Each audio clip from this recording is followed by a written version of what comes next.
तुम एक S rank Hunter हो, लेकिन तुम्हारे पावर काम नहीं करने की वजह से लोग तुम्हें बेकार समझते हैं और झूठा बुलाते हैं। ये बंदा एक स्कूल के बदमाश से शर्मिंदा होकर पिट गया, सिर्फ इसलिए क्योंकि उसका ट्रैप मास्टर क्लास बिल्कुल बेकार लग रहा था। लेकिन अब हालात बदल गए हैं। पूरी दुनिया एक बड़े डंजन में बदल गई है। अब पृथ्वी उसका खेल का मैदान है, और जो भी इस एस रैंक का मजाक उड़ाते थे वो जल्द ही जान जाएंगे कि असली मालिक कौन है। कहानी शुरू होती है एक टीवी न्यूज शो से जिसका नाम है हंटर्स नाउ, जो पूरी तरह हंटर्स के बारे में है। शो में होस्ट ने शाम के खास मेहमान मशहूर ए रैंक शिकारी युगो इबुकी का परिचय कराया। फिर उसने उसे हाल ही में डंगन में मिली जीत के लिए बधाई दी और उससे अपनी जीत के बारे में बताने को कहा। हमारे नायक घर से ये सब देख रहा था तो शिकारी ने जवाब दिया कि उसकी फायर मेज क्लास ने उसे बहुत बड़ा फायदा दिया। ये देखकर हमारे 23 साल के नायक सुकासा निनिया ने सोचा कि ई रैंक होना क्या मतलब होता है। उसने ये भी सोचा कि हाई रैंक क्लासेस अपने आप में ही एक अलग लेग होती हैं और सब लोग उस आदमी को कितनी इज्जत से देखते हैं। अपने अंधेरे कमरे में वो जवान लड़का सोचता है कि आखिर क्यों वो ही नहीं है जिसे सारी तारीफें मिल रही हैं। तभी उसका स्टेटस स्क्रीन खुलता है जिसमें दिखता है कि टुकासानिया एक एस रैंक ट्रैप मास्टर है, लेकिन वो अभी लेवल 1 पर है। ये देखकर वो नाराज हो जाता है क्योंकि वो भी एस रैंक है, तो उसे समझ नहीं आता कि उसकी जिंदगी इतनी अलग क्यों है। फिर कहानी बीते हुए वक्त में चली जाती है, जहां बताया जाता है कि अब दुनिया रहस्यमयी पोर्टल्स यानी डंजियंस के इर्द गिर्द घूमती है। ये पोर्टल्स हर जगह दिखने लगे और इनके पार एक बिल्कुल अनजान इलाके में थे। हर डंजियन के अंदर अनगिनत जाल और खतरनाक राक्षस थे जो किसी का भी रास्ता रोकते थे। लेकिन इन जगहों में ऐसे खजाने भी थे जो इन्हें ढूंढ लेते उनके लिए अपार दौलत लेकर आते थे। लगभग उसी समय जब पोर्टल सामने आए, कुछ लोग अपने अपने क्लास और ताकतें जागृत करने लगे। उनकी शारीरिक ताकत बढ़ गई और उनके पास जबरदस्त स्किल्स आ गईं ताकि वे डंजियन के खतरों का सामना कर सकें। ये लोग जो पोर्टल्स में गए और कीमती चीजें वापस लाएं, उन आइटम्स को हंटर कहा जाने लगा। और इस तरह एक नया दौर शुरू हुआ जो डंजियन की अर्थव्यवस्था पर आधारित था, जहां सिर्फ मेरिट और ताकत की ही कद्र थी। फर्क नहीं पड़ता था कि तुम नायक की तरह फेल हो या स्कूल भी पूरा न किया हो, फिर भी तुम्हारे पास मौका था। हमारा नौजवान मानता था कि अगर वो कोई हाई लेवल क्लास जागृत कर ले तो उसकी जिंदगी हमेशा के लिए बदल जाएगी। और उसकी हैरत की बात यह थी कि उसने जो क्लास जागृत की वो ट्रैप मास्टर थी, जो कि एक एस रैंक क्लास थी। उसकी स्किल डिस्क्रिप्शन में लिखा था कि वो डंजियन के जालों को अपने नियंत्रण में ला सकता है। एक ऐसे जगह में जहां जानलेवा जाल भरे हुए थे, उन पर नियंत्रण पाना मतलब खुद डंजियन को कंट्रोल करना था। सुकासा जब इस ओवर पावर क्लास को हासिल किया तो वो बहुत खुश हुआ और ये उसके जीवन का सबसे अच्छा दिन था, या कम से कम उसने यही सोचा, जब तक कि उसे अपनी नई क्षमता की कड़वी हकीकत का पता नहीं चला। ये सब 2 साल पहले हुआ था, जब हमारा नायक हंटर का लाइसेंस लेने की कोशिश कर रहा था। टेस्ट के दौरान परीक्षक ने उससे कहा कि अपनी स्किल का इस्तेमाल करे और कोई पेनल्टी। बड़े आत्मविश्वास के साथ वो जवान लड़का अपना हाथ बढ़ाता है और अपनी ताकत दिखाने के लिए जोर से चिल्लाता है, ट्रैप एक्टिवेशन। लेकिन सबकी हैरानी की बात यह है कि कोई भी चीज काम नहीं करती और दर्शक बस हैरानी से देखते रह जाते हैं। सुकासा घबरा जाता है, सोचते हुए कि उसकी स्किल क्यों एक भी बार एक्टिवेट नहीं हो रही। स्थिति को देख परीक्षक उस जवान के पास आता है और पूछता है कि क्या उसे कोई दिक्कत है। हमारा बेचारा लड़का फिर से स्किल एक्टिवेट करने की कोशिश करते हुए परीक्षक से एक और मौका मांगता है, लेकिन वो भीड़ की तरफ मुड़ता है और उन पर चिल्लाता है, जबकि सब उसे तिरस्कार और शक की नजरों से देखते हैं। चश्मा वाला आदमी लड़के के रवैये से साफ नाराज हो जाता है और गंभीर चेहरा बनाकर उसे घूरता है। सुकासा जो हो रहा है उस पर विश्वास नहीं कर पाता और सोचता है कि ये सब कोई मजाक होगा। दर्शक और परीक्षक उसे ऐसे घूरते रहते हैं जैसे वह कोई अजीबोगरीब इंसान हो। फिर वो आदमी पूछता है कि वो क्या करने की कोशिश कर रहा है और युवक समझाता है कि उसकी कला जालों को सक्रिय कर देती है। दुश्मन। उसी वक्त स्किल्स की जानकारी दिखी जिसमें लिखा था कि ये सिर्फ डंगोन के अंदर लगे जालों पर ही काम करता है। तभी मुख्य पात्र को आखिरकार समझ आया कि उसकी स्किल टेस्ट के दौरान क्यों काम नहीं आई। लेकिन परीक्षक को इस बात से कोई फर्क नहीं पड़ा और उसकी बेरुखी भरी शक्ल वैसे की वैसे ही रही। उसने कहा कि कभी कभी ऐसे धोखेबाज या पागल लोग आ जाते हैं जो भ्रम और हकीकत में फर्क नहीं कर पाते। सिकासो जोर देकर कहता है कि वो सच में एस रैंक है और अपनी स्टेटस विंडो की तरफ इशारा करते हुए साबित करने की कोशिश करता है कि वो सच बोल रहा है। लेकिन चश्मा पहनने वाले आदमी ने बताया कि अफसोस की बात यह है कि इस जानकारी वाली स्क्रीन को उसके अलावा कोई नहीं देख सकता। आखिरी उम्मीद में उस नौजवान ने डंजियन में टेस्ट देने की मांग की ताकि वो अपनी ताकत साबित कर सके, लेकिन परीक्षक ने ये मांग ठुकरा दी, कहा कि डंजियन खतरनाक होते हैं और ये परीक्षा उसकी ताकत साबित करने के लिए है। हताश होकर हीरो नहीं जानता कि अब क्या करे, क्योंकि हंटर बनने के सारे रास्ते बंद हो चुके हैं। तब वो आदमी सुझाव देता है कि वो कोई और नौकरी ढूंढे, क्योंकि शिकारी ही दुनिया का एकमात्र पेशा नहीं है। और इसी वजह से उस दिन त्सुकासा का शिकारी बनने का सपना पूरी तरह टूट गया। समय बीतता है और जो नौकरी उसे मिली वो हंटर एसोसिएशन की बिल्डिंग में असिस्टेंट की थी। वो ट्रेनिंग हॉल में काम करता है जहां वो दूसरे शिकारियों को डंजन्स के लिए तैयार होने में मदद करता है। एक ट्रेनिंग सेशन के दौरान हमारे नौजवान को एक शिकारी के साथ स्पेरिंग पार्टनर बनकर लड़ते हुए जोरदार मुक्का मारा जाता है। हमला करने वाला एक सुनहरे बालों वाला लड़का शरारती मुस्कुराहट के साथ उसे गिरते हुए देखता है। मुक्के के बाद वो उसे पकड़ता है और कहता है कि अपना काम ठीक से कर, पूरी तिरस्कार और सख्ती के साथ। फिर उसे शिकारी का पंचिंग बैग कहता है और फिर से जोर से हमला करता है। सुकासो इस वार की ताकत से काफी दूर फेंक दिया जाता है। खुद को बचाने का कोई तरीका न देखकर वो सोचता है कि भले ही उसने एग्जाम फेल कर दिया, लेकिन उसका जोश ही उसे असिस्टेंट की नौकरी दिलाने के लिए काफी था। बदमाश उसके पास आता है और कहता है कि उसे वो दिन अभी भी वैसा ही याद है जैसे कल की बात हो। फिर वो उसके पुराने दिन का मजाक उड़ाता है।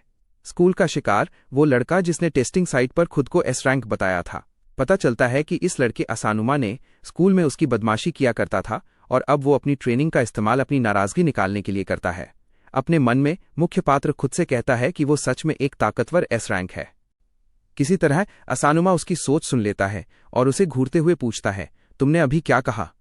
ये देखकर बदमाश गुस्से में आ जाता है और उसे जोर से लात मारता है। कहता है कि अब हार मान ले।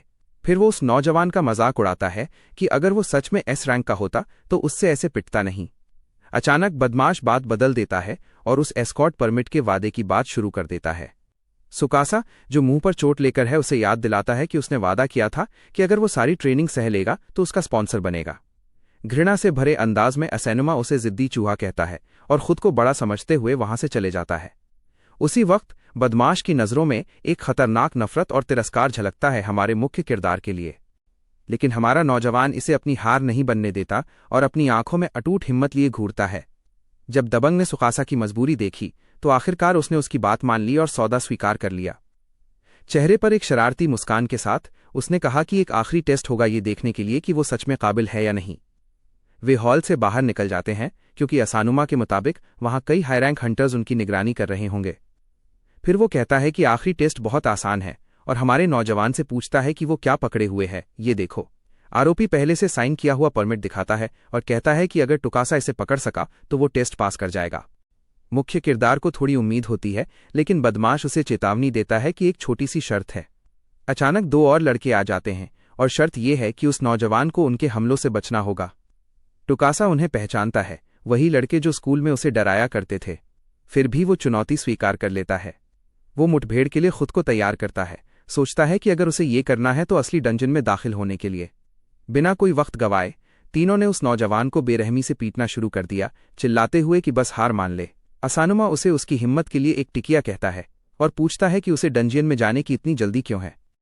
वो परमिट को सुकासा के सामने रखता है, चेहरे पर एक क्रूर और संतुष्ट मुस्कान लिए। एक काली नजर के साथ कहता है कि जितना ज्यादा हमारा नौजवान भीख मांगेगा उतना ही कम उसे जाने देगा। नायक की आंखें निराशा से भर जाती हैं जब उसे असली सच्चाई का एहसास होता है अपने पुराने सहपाठी का। फिर वो कागज फाड़ देता है और कहता है कि उसके जैसे कूड़े को देखना ही परेशान करता है और खुद को जीनियस कहता है। अपनी एकमात्र उम्मीद खत्म होते देख वो नौजवान गुस्से और निराशा में दांत पीसता है।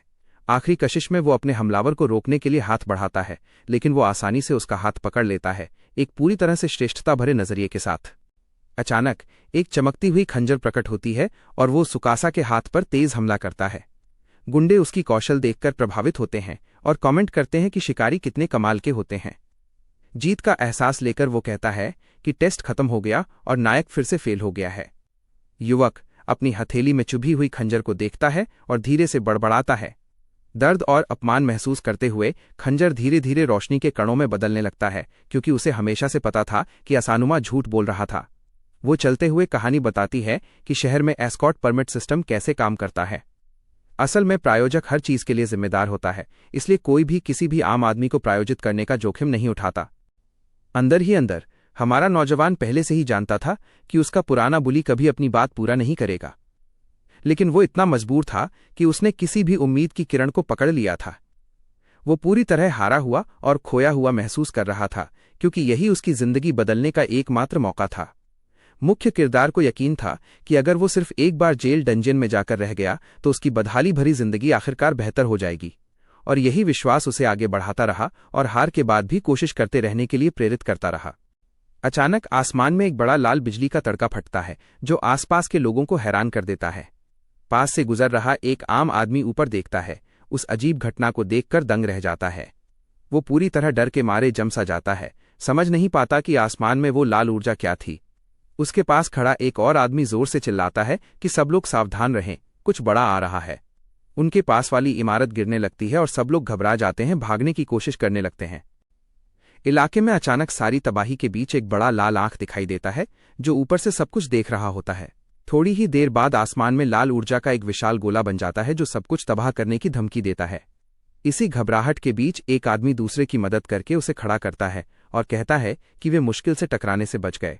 उसी वक्त शहर की सारी स्क्रीन अपने आप चालू हो जाती हैं और सभी नागरिकों के लिए एक इमरजेंसी ब्रॉडकास्ट दिखाती हैं। रिपोर्टर बताता है कि दुनिया भर में डंगन टूट रहे हैं और पूरी धरती डंगनाइज हो रही है। इसी बीच एक ऊर्जा की किरण ने एक और इमारत को ध्वस्त कर दिया जिससे पूरे शहर में हड़कंप और मायूसी फैल गई।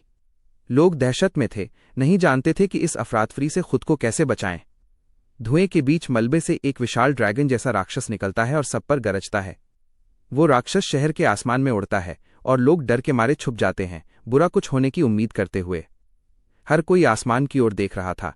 उस डरावने जीव को शहर के ऊपर उड़ते देखकर सिहर उठता है। सुकासा सब कुछ देख रहा था और समझ गया कि पूरा दुनिया एक बड़े डंगौन में बदल गया है, जो कि बहुत बुरा है। लेकिन फिर उसे अपनी ट्रैपमास्टर क्षमता याद आती है जो सिर्फ ऐसे जगहों पर काम करती है। एक शरारती मुस्कान के साथ वो सोचता है कि क्या अब वो आखिरकार अपनी एस रैंक स्किल्स इस्तेमाल कर सकता है। अगर दुनिया डंगौन बन गई है तो मतलब वो अपने आसपास के सभी ट्रैप्स को कंट्रोल कर सकता है। उसकी आंखें तेज नीली चमकने लगती हैं क्योंकि अब वो ट्रैप्स को साफ देख सकता है। अपनी बढ़ी हुई दृष्टि से वह पूरे शहर का नक्शा देख पाता है जिसमें हर एक ट्रैप की लोकेशन दिख रही होती है। वो बहुत खुश हो जाता है कि उसने समझ लिया कि उसकी ताकत नकली नहीं है और अब वो आखिरकार एक शिकारी बन सकता है। कहानी बताती है कि छुपे हुए जाल उन शिकारियों को सताने के लिए होते हैं जो डंगनों को साफ करने की कोशिश करते हैं। लेकिन उसके लिए ये अलग है क्योंकि उसकी एस रैंक की ताकत से वो हर जाल की सही जगह पता कर सकता है। और जब तक उसे जालों का पता है, हमारा ये नौजवान अपनी ताकत का इस्तेमाल उन्हें अपने फायदे के लिए नियंत्रित करने में कर सकता है। इस नई समझ के साथ ये नौजवान आने वाले खतरों का सामना करने के लिए पहले से कहीं ज्यादा आत्मविश्वासी महसूस करता है। लेकिन उसका ध्यान उस वक्त हट जाता है जब वो देखता है कि एक बख्तरबंद दानव लोगों का पीछा कर रहा है जो भागने की कोशिश कर रहे हैं। बिना किसी झिझक के एक बहादुर आम आदमी जमीन से एक लोहे का पाइप उठाता है और उस जीव का सामना करने की कोशिश करता है। सुकासा मानता है कि ट्रैप मास्टर की ताकत से वो आखिरकार उस दानव को हरा सकता है। पीछे एक माँ और उसका बेटा बुरी तरह दौड़ रहे हैं क्योंकि दानव उनके और करीब आता जा रहा है। भागते वक्त छोटा लड़का लड़खड़ाकर गिर जाता है और उसकी माँ उसे पीछे छोड़ देती है। वो चिल्लाता है अपने माँ और वो घबराकर मुड़ती है, अपने बेटे टकारू का नाम पुकारती हुई। वो दानव निहत्थे बच्चे के करीब आता है, बिना कोई दया या हिचकिचाहट के उस पर वार करने को तैयार। एक शातिर मुस्कान के साथ वो जीव अपनी विशाल तलवार उठाता है बच्चे पर आखिरी वार करने के लिए। एक तेज और बर्बर चाल में तलवार छोटे टकारू की तरफ गिरती है जो डर के मारे जम सा गया है। लेकिन आखिरी वक्त में हमारा नायक आता है और उस हमले को धातु की पाइप से रोक देता है, बच्चे को बचा लेता है। वो दानव का सामना करता है एक दिग्गज नजर के साथ और चिल्लाता है, आजा, देखता हूं तुझे। आत्मविश्वास से मुस्कुराते हुए वो युवक कहता है, तेरे जैसे दानव को हराने का जाल तो पहले से ही वहीं तैयार है। दानव फिर से हमला करता है, लेकिन सुकासा फुर्ती से बच निकलता है, तलवार की पहुंच से बाहर हट जाता है। फिर एक सोची समझी छलांग लगाकर खुद को साइड में डालता है ताकि दानव को ठीक उसी जगह पर लुभा सके जैसा उसने प्लान किया था। जैसे ही वो जमीन पर उतरता है, जो पाइप वो पकड़ रखा था वो जमीन को छूता है और फर्श में छुपा हुआ एक तंत्र सक्रिय हो जाता है। दानव मुड़कर पीछे देखता है। हमारा नौजवान लड़का दूर से ये सब देख रहा था, जैसे कि उसने ये लड़ाई पहले ही जीत ली हो। दानव नीचे देखता है और समझता है कि वो बिल्कुल वहीं गिरा है जहां नायक चाहता था। जीत की मुस्कान के साथ नौजवान चिल्लाया, सीधे उसी जाल में चल बे। दानव के पैरों के नीचे एक नीला जादुई गोला बन गया जो उस छुपे हुए जाल को दिखा रहा था।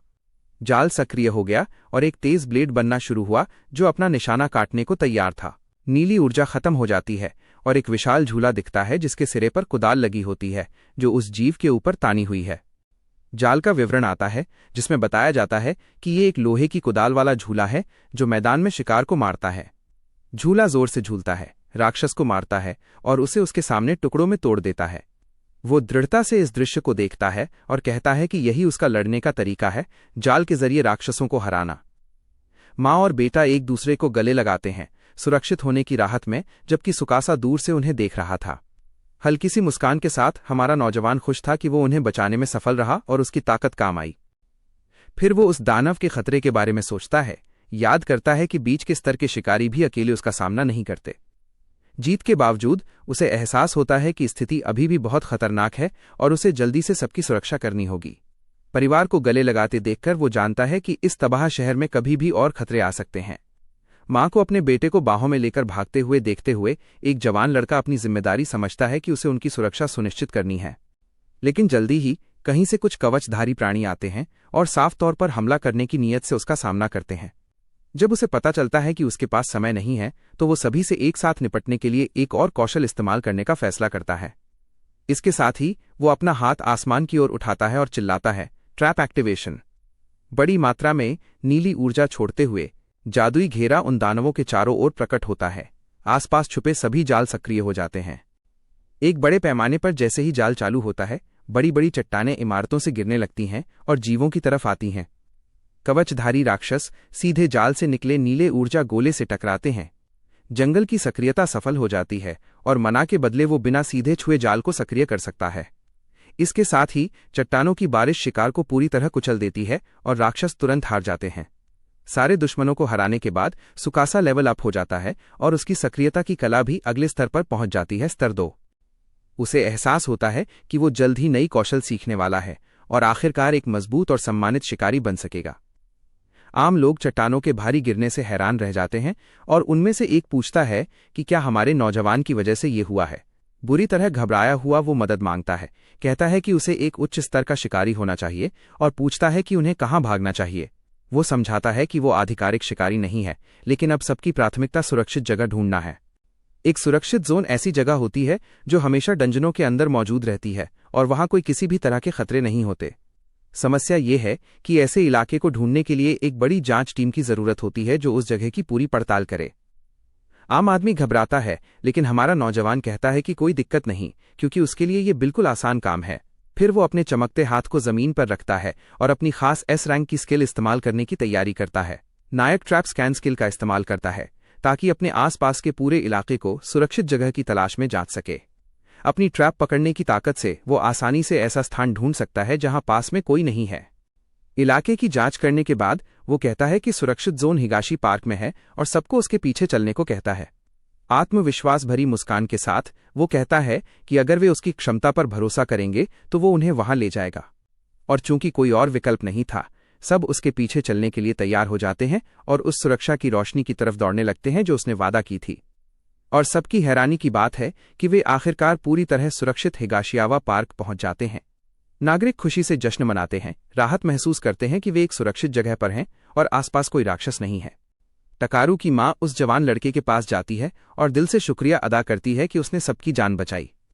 लेकिन अचानक टुकासा को कुछ गड़बड़ महसूस होती है और उसका चेहरा पूरी तरह से सतर्कता और चिंता से भर जाता है। बिना देर किए हमारा हीरो तेजी से दौड़ना शुरू कर देता है, हाथ में कोई लाल चीज थामे हुए। हमारा जवान लड़का आत्मविश्वास भरी मुस्कान के साथ दौड़ता है और खुद से कहता है कि अब उसके पास परम दृष्टि है। वो अपनी इस क्षमता को भगवान की आंखें कहता है, क्योंकि अगर कोई जगह बिना जाल के हो तो, अगर ये जगह सुरक्षित है तो इसका उल्टा भी सच होगा। मतलब अगर किसी जगह को कई जालों से बचाया गया है तो वहां कुछ बहुत ही महत्वपूर्ण और कीमती छुपा होना चाहिए। थोड़ी किस्मत से वो नौजवान सोचता है कि हो सकता है वहां कोई बेहद ताकतवर छुपा हुआ सामान हो जो उसका इंतजार कर रहा हो। पूरा मन बना के वो एक टूटे हुए मकान के सामने रुकता है, सोचता है कि अगर उसे ये सामान मिल गया तो वो क्या करेगा। लेकिन तभी एक पहचानती हुई आवाज उसे रोकती है, कहती है कि वो सोच रहा था कि वहां कौन सा कमजोर बंदा इधर उधर भाग रहा है। अचानक उसका पुराना दबंग सामने आ जाता है और पूरी घमंड भरी नजरों से उसका रास्ता रोकता है। फिर उसे पहचान कर बुलाता है, निनोमिया एस रैंक झूठे, पूरी तंज भरी आवाज में। सुकासा पूरी तरह से हैरान हो जाता है जब अपने पुराने स्कूलमेट को यहीं सामने देखता है। असैनुमा एक दुष्ट मुस्कान के साथ उसे घूरता है और हमारा नौजवान विश्वास नहीं कर पाता जो वो देख रहा है। नायक बोल नहीं पाता, सोचता है कि आखिर ये बुली यहां कैसे है। फिर बुली पूछता है कि क्या सुकासा भी उसके जैसे ही है और क्या वो भी खतरों से भाग रहा था शहर में। उसे जानना था कि क्या वो नौजवान भी सारे पागल और परेशान करने वाले राक्षसों से बचकर उसी जगह पहुंचा था। एक रहस्यमयी अंदाज में असुमा कहता है कि वहां कोई राक्षस नहीं है, बल्कि कुछ और है। वो खुद को उस इलाके का खतरनाक इंसान बताता है और एक शरारती मुस्कान के साथ टुकासा पर टूट पड़ता है। हमारे नौजवान की आंख में उसके पुराने और नापसंद बुली का हमला साफ दिखता है। एक तेज और क्रूर वार से वो मुख्य किरदार को बिना कोई मौका दिए मारता है, अपने आप को बचाने का मौका। सुकासा बहस करने की कोशिश करता है, कहता है कि ये एक आपातकाल है, लेकिन बुली जवाब देता है कि उसे उसकी परवाह नहीं। जवान आदमी गुस्से में आता है, समझता है कि उसका दुश्मन किसी भी चीज के लिए रुकने वाला नहीं, क्योंकि दुनिया पहले ही अव्यवस्थित है। असानुमा के लिए ये नई दुनिया एक ऐसी जगह है जहां ताकतवर बचते हैं और वो जो चाहे कर सकता है। पागल सी नजरों के साथ वो सोचता है कि क्या लोगों को मारकर उसका लेवल बढ़ेगा और कहता है कि वो इसे आजमाने वाला है। सुकासा समझ जाता है कि उसका विरोधी पागल हो चुका है और ध्यान देता है कि उसकी हरकतें जालों से बचना अजीब था। दबंग ने महसूस किया कि उसे देखा जा रहा है और मजाकिया अंदाज में उसकी तारीफ की कि उसने उसके चालाकी से बच निकलने का तरीका पकड़ लिया। हंसते हुए उसने कहा कि वो हारने वाले को उसके शानदार चालों के बारे में एक राज बताएगा। फिर उसने वॉकी टॉकी जैसा एक डिवाइस दिखाया और कहा कि ये सब इसी चीज की वजह से है। हमारे हीरो ने उस चीज को ट्रैप फाइंडर के रूप में पहचाना जो आसपास की हर चीज का पता लगाता है। सुकासा जानता था कि ये एक हाई प्रिसिजन वर्जन है, एक लग्जरी आइटम जो कम स्तर के हंटर के पास नहीं होता। दबंग ने समझाया कि वो सारी भगदड़ में एक शिकारी के सामान की दुकान लूटकर वो आइटम हासिल कर लेता है। हाथ में फाइंडर लेकर उसे ऐसा लगता है जैसे वो अब अजय हो गया है, क्योंकि उसने पहले ही उस जगह के हर जाल का नक्शा बना लिया है। ये देख हमारे नौजवान ने फैसला किया कि वो अपनी जबरन एक्टिवेशन स्किल का इस्तेमाल करके अपने दुश्मन को चौंका देगा। नायक अपनी पुरानी गुंडे के सिर के ठीक ऊपर लगे हमले वाले जाल पर ध्यान केंद्रित करता है। बिना वक्त गंवाए वो चिल्लाता है, जाल एक्टिवेशन, और उसी जगह एक बड़ा जादुई घेरा बन जाता है। ये देखकर असानुमा हैरानी से ऊपर की ओर देखता है। जैसे ही कई चीजें उसकी तरफ गिरने लगीं, लोहे की बरसात सीधे उसके सिर पर पड़ी और जैसे ही जाल फटा, उसकी तस्वीर स्टील की तरह चमकने लगी। आखिरी ताकत से एक जोरदार लात मारते हुए हमारा नौजवान अपने दुश्मन को हवा में उछाल देता है। ऐसा लग रहा था कि उसने लड़ाई जीत ली है। चेहरे पर संतुष्ट मुस्कान लिए वो सोचता है कि आखिरकार उसने उसे हरा दिया। लेकिन तभी असानुमा के शरीर से अजीब सी चिंगारियां निकलने लगीं, जो अभी भी जमीन पर पड़ा था।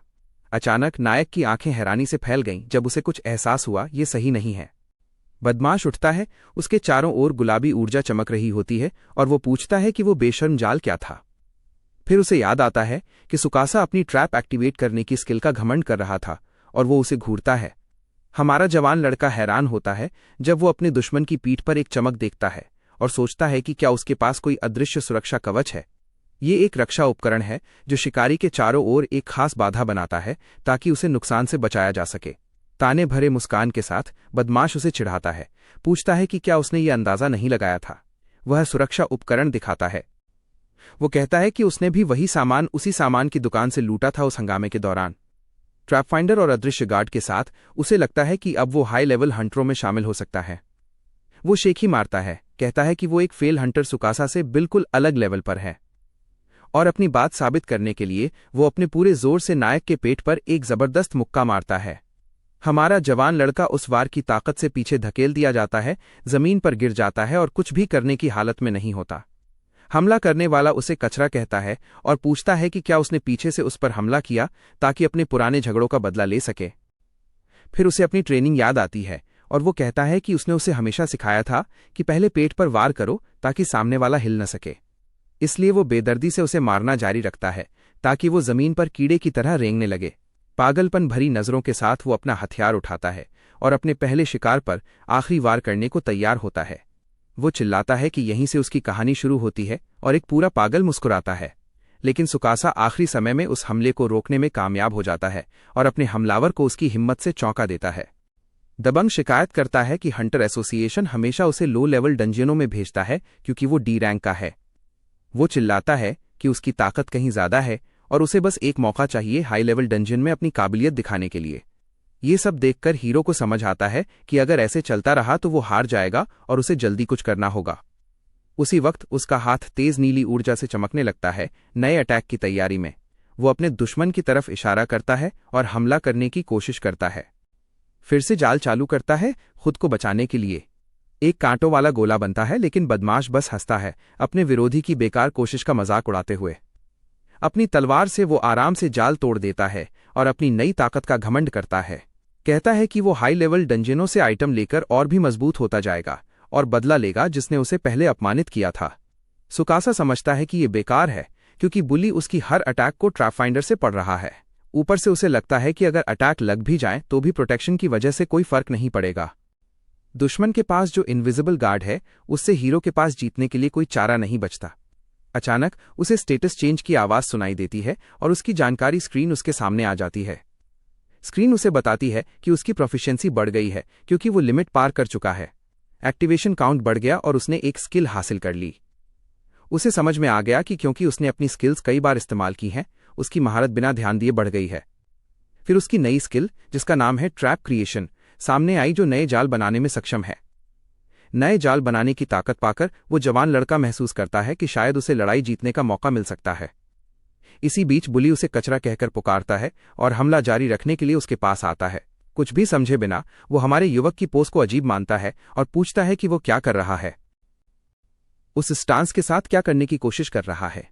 नायक अपने दिमाग में याद करता है कि पेट पर एक जोरदार पंच से शुरू करना था। तभी उसका हाथ ऊर्जा से चमकने लगता है। गुस्से से भरे चेहरे के साथ वो कहता है कि अब वो अपनी पूरी ताकत से अपने दुश्मन को सबक सिखाएगा। फिर वो अपनी अनजानी और चौंकाने वाली शक्ति से एक जाल बनाने और सक्रिय करने लगता है। अपनी पूरी ताकत से वो नया स्किल का नाम चिल्लाता है, जाल निर्माण। उसी वक्त जमीन से एक जाल निकलता है, सीधे उसके बेखबर दुश्मन के पैरों के नीचे। दबंग हैरान है और सोच रहा है कि वहां जाल कैसे हो सकता है। कहता है ये असंभव है। उसके आइटम ने कुछ भी पता नहीं लगाया और जैसे ही वो मारा गया, लॉग स्ट्राइक का डिस्क्रिप्शन दिखने लगा।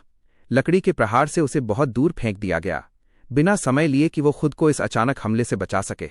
जीत की शरारती मुस्कान के साथ हमारा नौजवान अपने बनाए हुए चालाक प्लान की कामयाबी का जश्न मना रहा है। वो अपनी नई क्रिएशन स्किल की तारीफ करता है, क्योंकि उसने बिल्कुल खाली जगह में जाल बनाने में कामयाबी पाई। नौजवान को लगता है कि वो कर सकता है। अगर वो फिर से ये तरीका अपनाएगा तो जीतेगा, और पहले से ही एक और जाल लगाने की तैयारी करता है। बदमाश घबराकर चिल्लाता है कि ये सब झूठ है, क्योंकि उसके जैसे कमजोर इंसान से ऐसा नहीं हो सकता। सुकासा कहता है कि वो उससे अलग है, क्योंकि उसके पास ट्रैप मास्टर का एस रैंक जॉब है और इसलिए वो ऐसा कर सकता है। तब उसकी हाथ में बैंगनी ऊर्जा की एक गोला बन जाती है। फिर वो अपनी क्रिएशन स्किल का इस्तेमाल एक बार फिर करता है, ताकि लड़ाई को हमेशा के लिए खत्म कर सके। इसके साथ ही बदमाश नए जाल में सीधे फंस जाता है, जो हमारे हीरो ने उसे पूरी तरह हराकर मात दे दी। नया जाल जो उसने बनाया था वो एक सिंक था, जो आसमान से सीधे उसके पुराने बदमाश के सिर पर गिरा। इससे बदमाश पूरी तरह उलझन में पड़ गया, सोच रहा था कि आखिर वो चीज क्या थी। हमारा नायक थोड़ा निराश लग रहा था, क्योंकि अपनी अभी की ताकत से यही सबसे अच्छा जाल वो बना पाया था। वो सोचता है कि बड़े पैमाने पर तुरंत हार दिलाने वाले जाल बनाने के लिए उसे और ज्यादा जादुई ताकत की जरूरत है। ये देख बदमाश हंसने लगता है और पूछता है कि क्या ये खराब सा जाल उसका विरोधी है सीमा। फिर सुकासा बताता है कि उसका मकसद सिंह से मारना नहीं था और उससे नीचे देखने को कहता है। बुली नीचे देखता है, उलझन में, समझ नहीं पाता कि हमारा लड़का क्या करने वाला है। अचानक उसके हाथ के ठीक नीचे एक लाल जादुई घेरा बन जाता है, जिससे हमला करने वाला हैरान रह जाता है। उसी पल उसे समझ आता है कि शुरू से ही वहां एक जाल था और वो फंस चुका है। उसे एहसास होता है कि सिंह तो बस एक बहाना था जो उसे सुकासा के असली जाल तक ले गया। इसके साथ ही बुली पूरी तरह घबरा जाता है, क्योंकि एक नया जैसे ही वो खड़ा था, जाल एक्टिवेट हो गया। जमीन से एक चलने वाला आरी निकल आई, जो अपनी धीमी शिकार को काटने को तैयार थी। आरी सीधे उसके सिर पर लगी और बदमाश दर्द से चिल्लाया, क्योंकि वो इस हमले के लिए बिल्कुल तैयार नहीं था। चोट साफ दिख रही थी, लेकिन दर्द के बावजूद वो खड़ा रहने में कामयाब रहा। हिम्मत जुटाते हुए बदमाश फिर से चोट खाने से बचने के लिए जाल से दूर हटने की कोशिश करने लगा, लेकिन आरी की ताकत से उसे बहुत दूर फेंक दिया गया और वो पूरी तरह से बेबस जमीन पर गिर पड़ा। उसके ठीक पीछे ही एक और जाल सक्रिय हो गया और गुंडा फिर से डर के मारे चिल्लाया।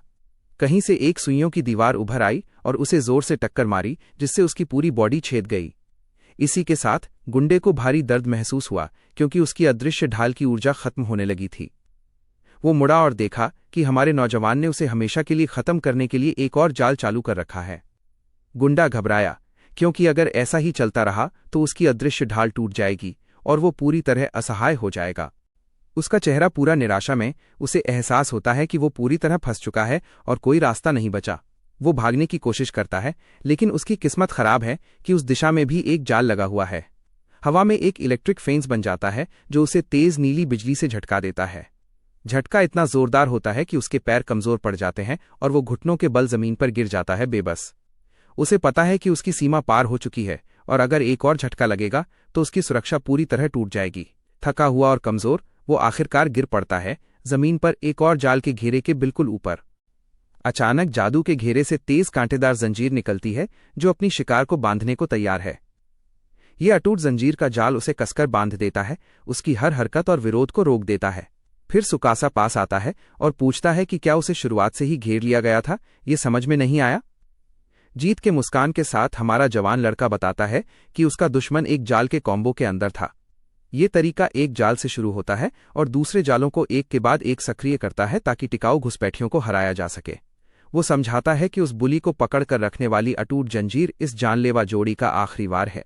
तुरंत बाद छत से एक शिकारी बलिस्टा निकलता है जो सीधे उस बेबस बुली की तरफ निशाना साधता है। घबराकर बुली अपनी जान की दुआ मांगता है, चिल्लाते हुए कि वो ऐसा अंत नहीं चाहता। जाल का वर्णन एक प्यासे जानवर की तरह होता है जो बिना किसी दया के अपने शिकार को फंसाता और पकड़ता है। तीर चलाया जाता है और उसे एहसास होता है कि सुरक्षा काम नहीं आएगी और वो छेद खा जाएगा। बुली अपनी आंखें बंद कर लेता है अंत का इंतजार करते हुए। जैसे ही बोल्ट अंतिम वार के लिए आता है अदृश्य सुरक्षा टूट जाती है और बोल्ट उसके पास से कुछ छूते हुए उसे किनारे फेंक देता है। वो जमीन पर गिर पड़ता है, साथ ही वो सारे सामान जो उसने चुराए थे। पूरी तरह हार मान चुका और शर्मिंदा हमारा नौजवान कहता है कि बोल्ट चूक गया, लेकिन उसे मारने की जरूरत नहीं क्योंकि वो पहले ही खत्म हो चुका है। सुरक्षा जनरेटर टूट गया क्योंकि वो इतने सारे इंस्टेंट डिफीट ट्रैप्स के वारों को झेल नहीं पाया।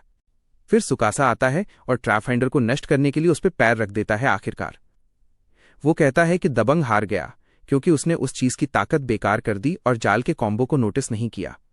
लड़ाई के बाद पास की दीवार में एक दरार से रोशनी चमकने लगती है। मुख्य पात्र को तब याद आता है कि ये सारे जाल कुछ बचाने के लिए बनाए गए थे। वो उस रोशनी की तरफ बढ़ता है और समझता है कि यही वो चीज है जो वो हमेशा से ढूंढ रहा था। दरार से झांकते हुए वो आखिरकार वो चीज पाता है जो दीवार के पीछे छिपी थी और मुस्कुराता है। अंदर उसे एक छुपा हुआ क्लास खजाना मिलता है जो अल्ट्रा रियर और बहुत कीमती होता है आइटम। ये छुपे हुए आइटम ढूंढना बहुत मुश्किल होता है और कुछ ही शिकारी ऐसा कर पाते हैं, इसलिए इनकी कीमत बताई नहीं जा सकती और ये जो भी इन्हें पाता है उसकी ताकत को पूरी तरह बदल सकते हैं। जब उसने संदूक खोला एक तेज रोशनी ने उसे घेर लिया और उसे लगा कि उसका शरीर पूरी तरह बदल रहा है। नीली ऊर्जा उसके अंदर बहने लगी और वो हवा में तैरने लगा। जब उसने अपनी पूरी ताकत महसूस की तो पता चला कि उसका मना स्तर आसमान छू रहा है और ये आइटम उसकी ताकत में बड़ा इजाफा कर रहा है। उस वक्त तक वो उसके पास मैना की कमी थी, इसलिए वो खतरनाक जाल नहीं बना पा रहा था, लेकिन अब उसके पास आर्च का ऑर्ब है जो उसकी मैना को काफी बढ़ा देता है। इतनी मैना के साथ वो अब ताकतवर जाल बना सकता है और अपनी नई ताकत आजमाने का फैसला करता है। अचानक उसके सामने विशाल कीड़े जैसी दानवों का झुंड आ जाता है। उनकी आंखें नीली चमक रही होती हैं और वो बिना कोई झिझक हमला करने को तैयार नजर आते हैं। हमारा नौजवान आत्मविश्वास से भरपूर उनके सामने खड़ा होता है और कहता है कि ये उसके लिए एक बढ़िया वार्म अप होगा। जाल बनाने के चिल्लाहट के साथ हमारा नौजवान अपना हाथ बढ़ाता है और तेज बैंगनी ऊर्जा छोड़ता है। कई बंदूकें जादुई घेरे से निकलती हैं और विशाल कीड़ों पर बेरहमी से गोलियां चलाती हैं। इसके साथ ही हेल बर्नर नाम का जाल जबरदस्त आग की ताकत से सारे राक्षसों को भस्म कर देता है। वो खुश होता है कि ये जानलेवा जाल बिना किसी दिक्कत के काम कर गया और उस गोले की ताकत की तारीफ करता है। अचानक दो रहस्यमय शख्स आग के बीच में प्रकट होते हैं और हमारा हीरो उनकी मौजूदगी महसूस करता है। वो दोनों आदमी राक्षस के मरे हुए शरीर को देखकर हैरान रह जाते हैं और उन्होंने कहा कि ये पूरी तरह से जल चुका था। वे सोच रहे थे कि क्या आसपास कोई एस रैंक हंटर है जिसने ऐसा कर दिखाया। सुकासा उन्हें हंटर एसोसिएशन की डिफेंस फोर्स के रूप में पहचान लेता है और समझता है कि वे यहाँ के निवासियों को निकालने आए हैं। एक एजेंट उससे कहता है कि सब कुछ छोड़कर बेसबॉल स्टेडियम की तरफ चले जाएं क्योंकि निकासी का काम पहले ही पूरा हो चुका है। वो बताता है कि मुख्य फोर्स ने इलाके के बॉस को पकड़ लिया है और योजना है कि पूरी ताकत से उस पर हमला किया जाए। नायक है ये सुनकर हैरान था कि उन्होंने इतना जल्दी ही एरिया के बॉस को ढूंढ लिया। कहानी में बताया गया है कि एरिया का बॉस डंजियन का सबसे ताकतवर राक्षस है और शिकारी लोग उसका मुख्य टारगेट होते हैं। उसे हराने के बाद उस इलाके के बाकी सारे राक्षस गायब हो जाते हैं जिससे जगह एक सुरक्षित क्षेत्र बन जाती है। हमारा नौजवान सोचता है कि ये नियम तब भी लागू होना चाहिए भले ही अचानक ये एरिया एक डंजियन बन गया हो।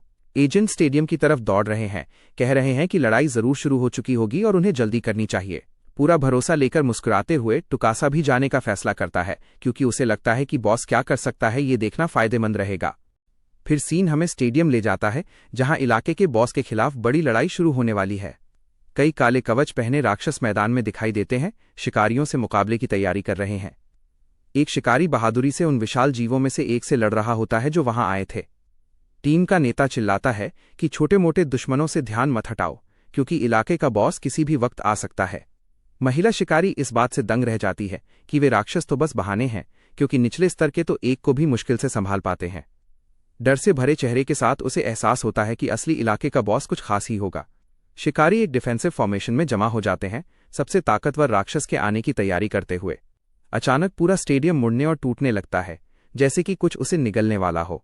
आसमान में एक विशाल जीव का मुंह खुलता है और वो लाल ऊर्जा का गोला चार्ज करने लगता है।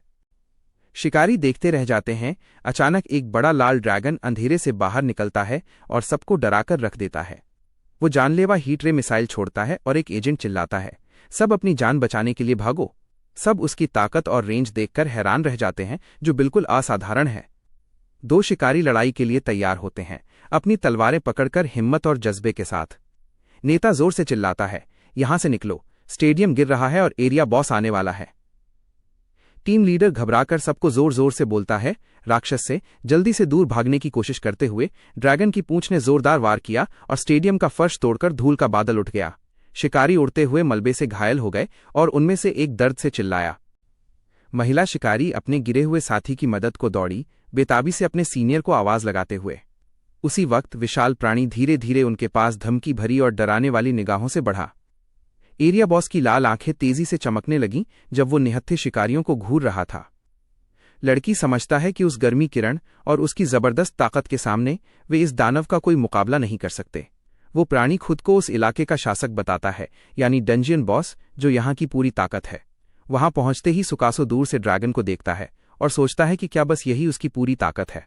एक पक्का इरादे के साथ वो इलाके के बॉस से कहता है कि जो होने वाला है उसके लिए बस इंतजार करो। हमारा जवान मुस्कुराता है और वादा करता है कि थोड़े ही समय में उसके लिए एक जानलेवा जाल तैयार होगा। और फिर दृश्य कट जाता है। मुख्य पात्र सोच रहा था कि एरिया बॉस क्या होता है और डंगोन में उसकी क्या अहमियत है। उसे पता था कि अगर वो उस राक्षस को हरा सकता है तो पूरे इलाके की लड़ाई खत्म हो जाएगी। इसके साथ ही सुकासा अपने ट्रैप मास्टर जॉब की ताकत का इस्तेमाल करके सब खत्म करने की तैयारी करता है। फिर वो बड़ी ड्रैगन का सामना करता है, पूरी ठान के साथ महान मुकाबले के लिए तैयार। एक एजेंट उससे रास्ता हटाने को कहता है और बेताबी से मेडिकल टीम कहाँ है पूछता है। नेता आर्टिलरी स्क्वाड को बिना हिचकिचाए फायर करने का आदेश देता है। राक्षस पर जोरदार हमला। तीरंदाज अपनी पूरी ताकत से इलाके के बॉस की तरफ आग के तीर बरसाते हैं। हमले सीधे ड्रैगन के ऊपर लगते हैं, जिससे उसके शरीर पर धमाकों की एक लड़ी छूटती है। थोड़ी उम्मीद के साथ टीम लीडर पूछता है कि क्या वे आखिरकार उसे हरा पाए हैं, लेकिन वो जीव धुएं में से बिना एक भी खरोंच के निकलता है, अपनी जबरदस्त मजबूती दिखाते हुए। सूकस सब कुछ देखता है और समझ जाता है कि राक्षस खुद को ठीक कर लेता है और सारे नुकसान एक पल में भर देता है। वो निष्कर्ष निकालता है कि जीतने का एक ही तरीका है कि आखिरी वार मारो, क्योंकि शिकारी के हमलों का कोई असर नहीं होता। वो जवान लड़का सुनुमा की अदृश्य सुरक्षा को याद करता है, जिससे निपटना भी मुश्किल था, क्योंकि नुकसान जमा नहीं होता था, लेकिन उसे लगता है कि वो कर सकता है, क्योंकि उसके लिए वो विरोधी अजेय नहीं है। फिर वो शहर में मिला एक जाल इस्तेमाल करने का फैसला करता है और इलाके के बॉस का ध्यान आकर्षित करता है। महिला शिकारी उसे देखती है और कहती है कि वो बहाना बनने को तैयार है ताकि वो राक्षस का ध्यान भटका सके और बाकी लोगों को मौका मिल सके। वो सोचती है कि जब तक एक जीव उसका पीछा कर रहा था, उसकी साथी लड़कियां हमला करने का मौका खोज सकती थीं। ड्रैगन ने उसे घूरते हुए अचानक एक गर्मी की किरण दागी, जिससे लड़की पूरी तरह से चौंक गई। बचने का कोई रास्ता न देखकर उसने अपनी आंखें बंद कर लीं और अपनी मौत मान ली, सोचते हुए कि अब उसका अंत हो गया। आखिरी पल में शिकारी ने अपनी आंखें खोलीं, उलझन में कि हमला के बाद क्या हुआ। अचानक उसे एहसास हुआ कि वो सुकासा की बाहों में है, जिसने आखिरी क्षण में एक तेज चाल से उसे बचा लिया। लड़की पूरी तरह से गुम हो गई थी और वो पूछती है कि ये जगह कहाँ है, क्योंकि उसे ये जगह बिल्कुल पहचानी नहीं। फिर वो बताता है कि उसने उसे एक टेलीपोर्ट ट्रैप से बचाया था, ठीक तभी जब वो हीट रे से लगने वाली थी। ये ट्रैप, जिसे वो आर्टिस्ट वॉर्प कहता है, टारगेट को अचानक और अनजाने में कहीं और भेज देता है। आमतौर पर ये एक दिक्कत होती, लेकिन उसने इसे इमरजेंसी रेस्क्यू के लिए कंट्रोल किया था, जो कि बहुत कारगर साबित हुआ। वो पूछती है कि वो कौन है और उसने ये ट्रैप कैसे इस्तेमाल किए, लेकिन वो जवान लड़का कहता है कि उसके पास डिटेल में बताने का वक्त नहीं है। फिर वो निर्देश देता उससे कहा कि वो रेडियो का इस्तेमाल करके सभी स्क्वाड्स को आने वाली घटना के बारे में चेतावनी दे। संदेश ये था कि एक शिकारी अकेले इलाके के बॉस का सामना करेगा और उसे शहर के बीचों बीच ले जाएगा। शिकारी घबरा गया और बोला कि उन्होंने जानवर को वहां इसीलिए फंसाया था ताकि नागरिक सुरक्षित रहें, लेकिन उसने उसे भरोसा दिलाया कि निकासी पहले ही पूरी हो चुकी है, इसलिए शहर में और कोई हताहत नहीं होगा। लड़की वहीं पीछे रह गई, सोच में पड़ गई कि अब क्या करे, जबकि वो हमारे नायक को बड़ी लड़ाई के लिए जाते हुए देख रही थी। वहीं स्टेडियम में इलाके का बॉस अपनी पूरी बेकाबू ताकत से सब कुछ तहस नहस करता जा रहा है। ड्रैगन जोर जोर से दहाड़ता है, अपनी जबरदस्त ताकत दिखाते हुए उन शिकारियों को जो वहीं रुके हुए थे। एक शिकारी अपने घायल साथी की मदद करने की कोशिश करता है, लेकिन हालात पूरी तरह निराशाजनक लग रहे हैं। उसे समझ आता है कि बिना किसी पुनरुत्पादन के उनके पास उस जीव को हराने का कोई चारा नहीं है। अचानक आसमान से एक सिंक गिरता है और ड्रैगन के सिर पर पड़ता है, जिससे वो पूरी तरह चौंक जाता है। सिंक ड्रॉप ट्रैप शिकार की बेइज्जती करता है और ड्रैगन को पूरी तरह से चकरा देता है। दूर से टुकासा दैत्य को चिढ़ाता है और पूछता है कि क्या उसे बस चीजें नष्ट करना ही आता है। वो उसे चुनौती देता है कि अगर ड्रैगन इस इलाके का राजा है तो असली शिकारी की तरह लड़ना चाहिए। चिढ़ाने से घायल होकर इलाके का बॉस फिर से उस पर हीट रे फेंकने की तैयारी करता है। बाकी शिकारी डर के मारे सोचते हैं कि वो शिकार क्या सोच रहा है, बॉस को उकसा रहा है। फिर दैत्य पूरी ताकत से हीट रे फेंकता है हमारे युवा नायक की तरफ। लेकिन सभी की हैरानी की बात यह थी कि वो लड़का बड़ी चतुराई से हमले से बच निकला। वे जो देख रहे थे उस पर यकीन नहीं कर पा रहे थे और सोच रहे थे कि क्या उस रहस्यमय शिकारी के पास उड़ने की कोई कला है। लेकिन एक शिकारी ने समझा कि ऐसा नहीं था। उसने असली बात देखी थी जो उस वक्त हुई। उसने बताया कि हमारा लड़का हवा में कूद गया था, वो भी जमीन पर अचानक से दिखे एक ट्रैम्पोलिन जाल का इस्तेमाल करके। सुकासा ने बताया कि उसने बचने के लिए एक छलावा जाल लगाया था, आखिरी मौका पर ही हीट रे को चकमा दे। उठने वाले स्प्रिंग ट्रैप से शिकार को आसमान में फेंकता है और हवा में लड़ाई के लिए फ्री जंप्स करता है। इसके साथ ही वो अपनी ट्रैप बनाने की स्किल को जितनी बार चाहे उतनी बार इस्तेमाल करने की तैयारी करता है। वो एक और ट्रैम्पोलिन बनाता है और उसका इस्तेमाल खुद को एरिया बॉस की तरफ धकेलने के लिए करता है। हमारा जवान लड़का ड्रैगन के सिर के ऊपर सीधे उतरता है, अपनी हिम्मत से उस प्राणी को चौंका देता है। फिर वह खुद को दानव के सींगों पर मजबूती से थाम लेता है। अपने अगले कदम की तैयारी करते हुए जिद्दी चिल्लाहट के साथ जवान लड़का कहता है कि वो इलाके के बॉस को लेकर उसे एक खास जगह ले जाएगा। सुकासा 2 टेलीपोर्ट फंदे बनाता है, एक अपने ऊपर और दूसरा ड्रैगन पर, ताकि उसे शहर तक ले जाया जा सके। वो उसे उस बड़े मैकेनिज्म की तरफ इशारा करता है जो इसका अंत है और टेलीपोर्टेशन उन्हें वहीं ले जाता है। इसके बाद मुख्य किरदार शहर की गलियों में दौड़ता है, पीछे पीछे इलाके का बॉस भी आता रहता है। रेडियो पर एक एजेंट सबको सूचित करता है कि मॉन्स्टर स्टेडियम छोड़कर कहीं और जा रहा है शहर में। वो उन्हें बताता है कि वो जीव चल रहा है और पीछा करते हुए आवासीय इलाके को तबाह कर रहा है। जो शिकारी बच गया था उसे एहसास होता है कि ड्रैगन शहर के पावर सबस्टेशन की तरफ बढ़ रहा है। एजेंट समझ जाते हैं कि हालात काबू से बाहर है और वे इसे रोक नहीं सकते। हमारा जवान लड़का ट्रैम्पोलिन का इस्तेमाल करते हुए ड्रैगन की आग की वार से बचता रहता है। एक जोरदार लात से वो ड्रैगन की एक पंजे को टालने में कामयाब होता है और आगे बना रहता है। वो हैरान होकर पीछे मुड़ता है, देखकर कि वो जीव उसे पकड़ने के कितने करीब है। एक तेज और हड़बड़ी वाले कदम में वो फिर से अपनी जाल बनाने की कला का इस्तेमाल करता है। जमीन से कांटों की दीवार उठती है, लेकिन ड्रैगन उसे आसानी से पार कर जाता है बिना रुकावट के। फिर टुकासा एक और जाल बनाता है और उस दानव की पहुंच से बहुत दूर टेलीपोर्ट कर पाता है। सफल टेलीपोर्ट के साथ वो सुरक्षित उतरता है और जश्न मनाता है, क्योंकि वो उससे बच निकलने में कामयाब रहा। उसने सफलतापूर्वक इलाके के बॉस को उस बड़े यंत्र तक लुभा लिया था जो उसने बनाया था। शुरुआत से ही ये सब प्लान था। अब वो अपना मेन अटैक देने की तैयारी कर रहा है। ड्रैगन के लिए खास बनाया गया एक जाल कॉम्बो। जमीन पर एक टैप करते ही वो मैकेनिज्म एक्टिवेट करता है और कई जाल वाले घेरे ड्रैगन के चारों ओर दिखने लगते हैं। एरिया का बॉस इधर उधर देखते हुए कंफ्यूज है, समझ नहीं पा रहा कि ये बैंगनी एनर्जी वाले घेरे क्या हैं। अचानक उन जादुई घेरों से तेज स्पाइक्स वाली चेन निकलती हैं जो अपनी शिकार को बांधने को तैयार हैं। ये बड़े पैमाने पर टूटने वाली नहीं, चेन ट्रैप ड्रैगन को कसकर बांध देती है, उसकी हरकतें रोक देती है। कई पेंडुलम्स जिनके साथ कुल्हाड़ियां लगी होती हैं दिखने लगती हैं और दरिंदे पर पूरी ताकत से और बिना किसी दया के वार करना शुरू कर दो। जैसे ही कुल्हाड़े सीधे उसके शरीर पर लगते हैं वो दर्द से गरजने लगता है और उसके शरीर पर बड़े घाव हो जाते हैं। फिर अचानक कई दौड़ते हुए आरी निकलती हैं और ड्रैगन को हर तरफ से काटने लगती हैं। वो बड़ी भारी आरी निर्दयी और भारी ताकत से लापरवाह शिकार को काटती है। हमारा नौजवान बताता है कि उसने जो जाल बनाए हैं वो खास बड़े पैमाने पर हार के लिए बनाए गए हैं। उसे पता है कि अगर ये कोई आम दरिंदा होता तो यहीं उसकी हार होती, लेकिन ये तो खुद को ठीक करने की ताकत रखता है। उसे पता है कि अभी और भी कुछ बाकी है और उसे ड्रैगन को जीतने के लिए और भी जोरदार हमले करने होंगे। फिर वो अपनी ट्रैप बनाने की स्किल फिर से इस्तेमाल करता है और नए हमले बुलाता है। एक बड़ा बड़ा पत्थरों का झरना उस मॉन्स्टर पर बरसता है, जिससे भारी तबाही होती है। कई बंदूकें निकलती हैं और अपनी पूरी ताकत से ड्रैगन पर गोलीबारी करती हैं। पत्थर की ट्रैप और बंदूकों का हमला साथ साथ मॉन्स्टर पर होता है, जिससे पूरा माहौल हंगामे जैसा बन जाता है।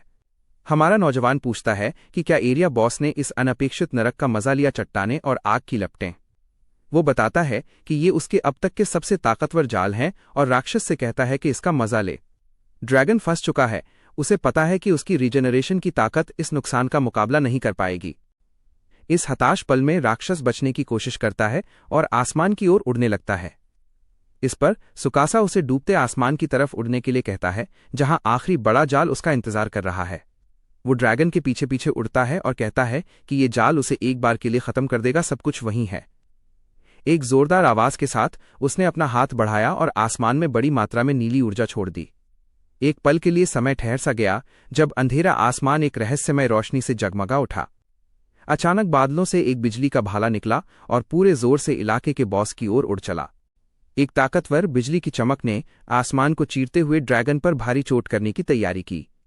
बिजली का भाला आसमान से उड़ते शिकार को चीरता हुआ गुजरा, जिसकी तबाही की ताकत कल्पना से परे थी। भाला सीधे दानव के सिर पर लगा, जिससे आसमान के बीचों बीच एक जबरदस्त रोशनी और ऊर्जा का धमाका हुआ। हमारा युवक बताता है कि ये शायद उस इलाके का सबसे बड़ा हमला जाल है। वो कहता है कि उसने ये जाल पहले ही देख लिया था, जब उसने पहली बार स्कैन किया था। ड्रैगन आसमान से गिर पड़ा, बिजली वाले भाले से पूरी तरह परास्त हो गया, जो सीधे उस पर लगा था। हालांकि वो घायल था, फिर भी वो जीवित बच गया और पूरी गुस्से वाली लाल ऊर्जा से पलटवार किया। हमारा युवक एक ट्रैम्पोलिन का इस्तेमाल करता है, हमला टालता है और दानव पर आखिरी वार के लिए तैयार होता है। उसे समझ आता है कि ड्रैगन ने आखिरी कोशिश में एक जबरदस्त पलटवार किया है, लेकिन उसके पास एक योजना है। सुकासा बताता है कि भाले की खासियत सिर्फ उसकी ताकत नहीं, बल्कि उसकी बिजली को संचालित करने की क्षमता है।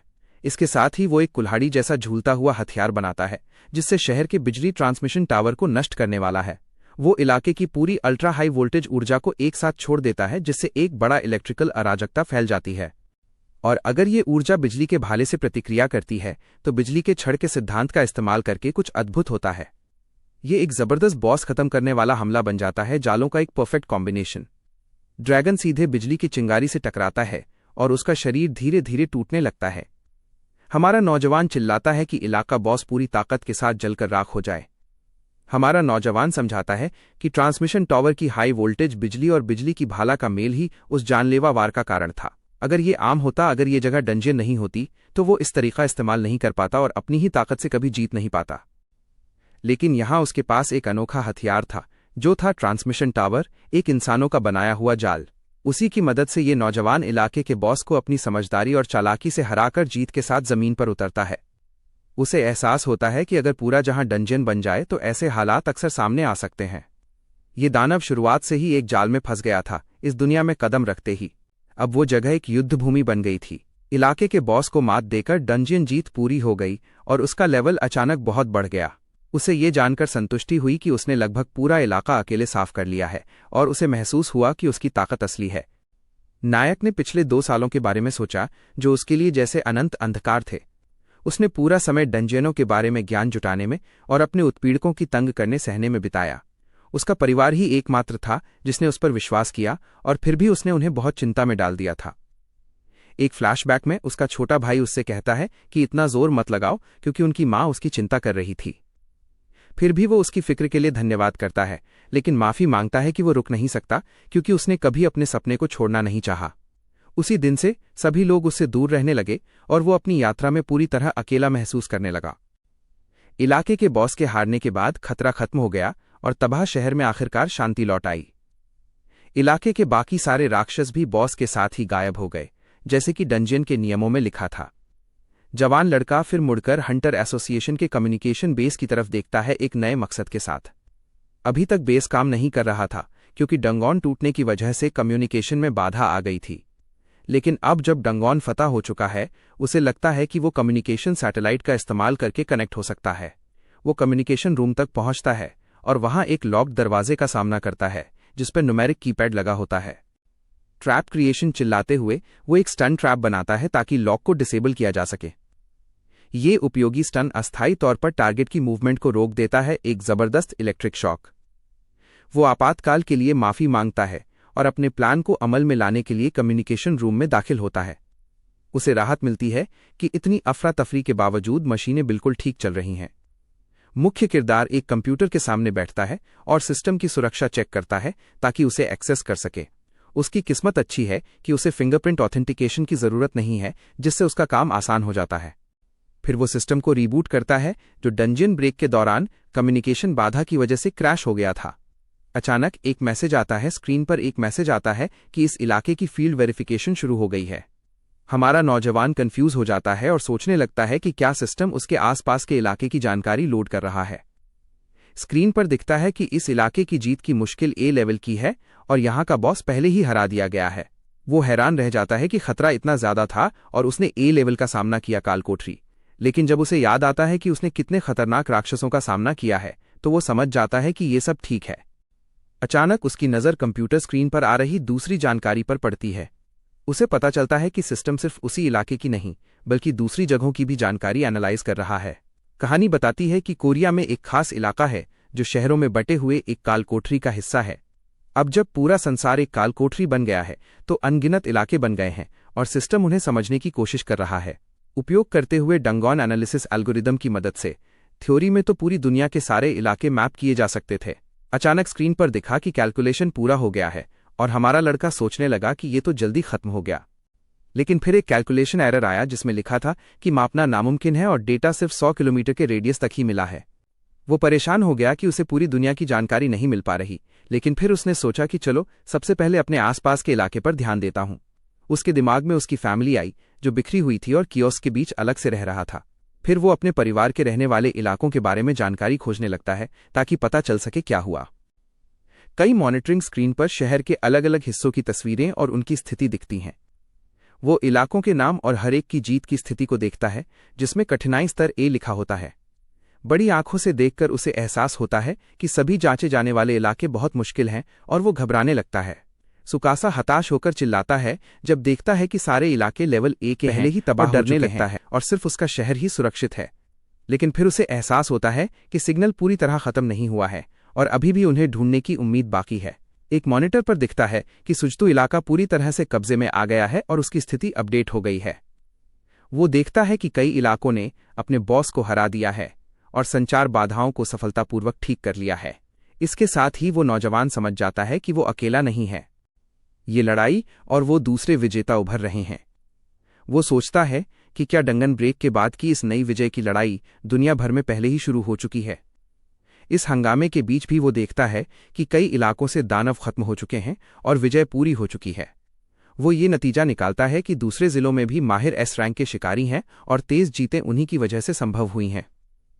हमारा जवान एक पल के लिए सोच में डूब जाता है, लेकिन जल्दी ही अपनी सबसे बड़ी प्राथमिकता याद करता है।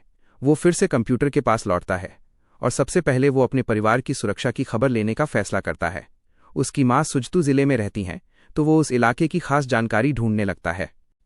सुरक्षा कैमरे की फुटेज दिखाई जाती है जिसमें शहर के अलग अलग हिस्सों की मौजूदा स्थिति नजर आती है। वो देखकर आराम महसूस करता है कि उसकी माँ के इलाके की जीत का स्टेटस भी अब पूरा हो चुका है। कंप्यूटर पुष्टि करता है कि संचार नेटवर्क फिर से बहाल हो गया है और उस इलाके के डंगोन पर पूरी जीत हासिल हो चुकी है। नेटवर्क के बहाल होते ही वो अपना फोन निकालता है और अपनी माँ को कॉल करने का फैसला करता है कि वो ठीक तो है। वो फोन करता है और जैसे ही फोन बजता है स्क्रीन पर डंगोन टूटने की तबाही दिखाई देती है। कॉल रिसीव होती है और हमारा नौजवान बेसब्री से पूछता है कि वहां हालात कैसे हैं। उसकी माँ बताती है कि शिकारी आ गए थे और सब संभाल लिया। फिर वो पूछती है कि वो जिस सेंट्रल वार्ड में है वहां सब ठीक है ना। वो उसे भरोसा दिलाता है कि सब ठीक है और चिंता भरे लहजे में पूछता है कि क्या उसने उसकी बहन श्योरी से बात की। उसकी माँ जवाब देती है कि कॉल एक बार जुड़ा था लेकिन फिर कट गया। कॉल सिग्नल में दखल की वजह से तुरंत ही गिर गया और वो इस खबर से हैरान है। फिर वो अपनी माँ से कहता है कि जहां हो वहीं रुको और फोन काट देता है। उसके चेहरे पर गंभीरता साफ झलक रही होती है। जब उसकी माँ सुरक्षित होती है तो ध्यान उसकी बहन की तरफ जाता है और वो सोचता है कि क्या वहां भी सिग्नल में दखल है। उसे याद आता है कि उसकी बहन स्कूल के हॉस्टल में रहती है जो वेस्ट डिस्ट्रिक्ट में है और वो जानकारी ढूंढने लगता है। स्क्रीन दिखाता है कि पश्चिम इलाके का डंजियन अभी तक जीता नहीं गया है और वहां एक खास नोटिफिकेशन है। हमारा नौजवान उस नोटिफिकेशन को लेकर जिज्ञासु है क्योंकि डंजियन जीतना अभी पूरा नहीं हुआ है।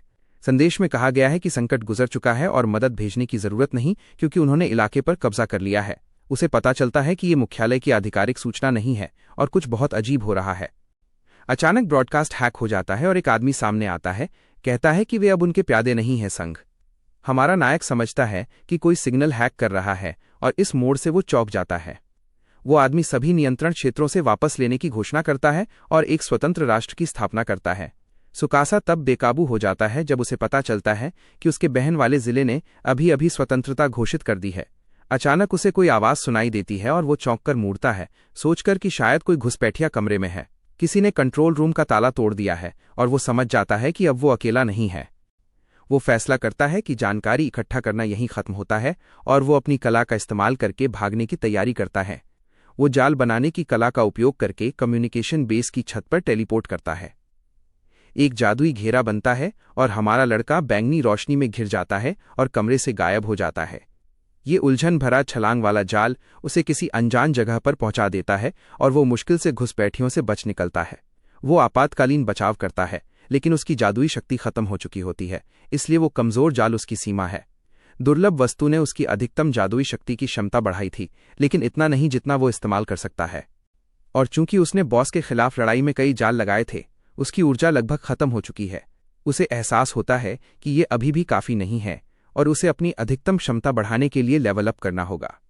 अचानक उसका फोन फिर से बजता है और वो उठाता है। इस हालत में सोचता है कि कॉल कौन कर सकता है।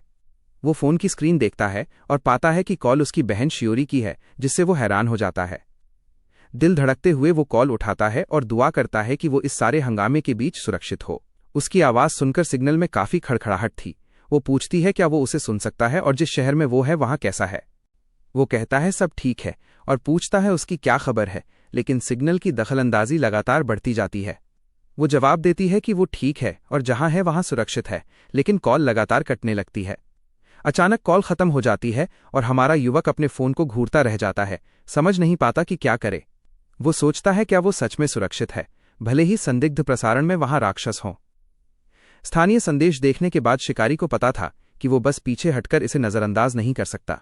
उसने सोचा कि अपनी खत्म होती जा रही जादुई ताकत की फिक्र अब नहीं करनी चाहिए और उसे अभी तुरंत कुछ करना होगा। इसी सोच के साथ वो लड़का ठाना कि चाहे जो भी हो, अपनी बहन की सलामती खुद अपनी आंखों से देखेगा। फिर सीन हमें एक शिकारी बेस पर ले जाता है जहां कई घायल आम लोग इलाज करा रहे हैं। सामान जल्दी से लोड किया जा रहा है और निकाले गए लोग तात्कालिक मेडिकल मदद पा रहे हैं। एक शिकारी ने देखा कि जादुई ताकत की रिकवरी पोटियंस खत्म होने लगे और वो चिंतित हो गया। उसी वक्त हमारा युवक आया और अपनी ऊर्जा वापस पाने के लिए एक पोटियन उठा लिया। उसने सोचा बस थोड़ी सी उधार लेता हूं और अगर मैं अपना हिस्सा निभाऊंगा तो कोई बड़ी बात नहीं होगी। फिर उसने पोटियन एक साथ पी ली। महसूस किया कि उसकी जादुई ताकत धीरे धीरे वापस आ रही है। उसकी जादू की ताकत पूरी तरह से भर गई थी और उसे पता था कि अब कुछ दिन तक उसे चिंता करने की जरूरत नहीं। कहानी में बताया गया कि उसके और उसकी बहनों के बीच 2 इलाके हैं, उन्हें अलग कर दिया। और जो जानकारी उसने हासिल की उसके मुताबिक इन दोनों इलाकों में से किसी ने भी अपनी डंगौन जीत पूरी नहीं की है। मतलब ये कि मॉन्स्टर्स से लड़ना तो तय है और वो सोच रहा है कि क्या वो अपनी मौजूदा स्टैट्स के साथ इसे संभाल पाएगा।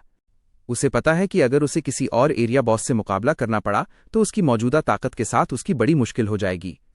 इससे बचने के लिए उसे समझ आ गया कि सफर पर निकलने से पहले उसे एक चीज करनी जरूरी है।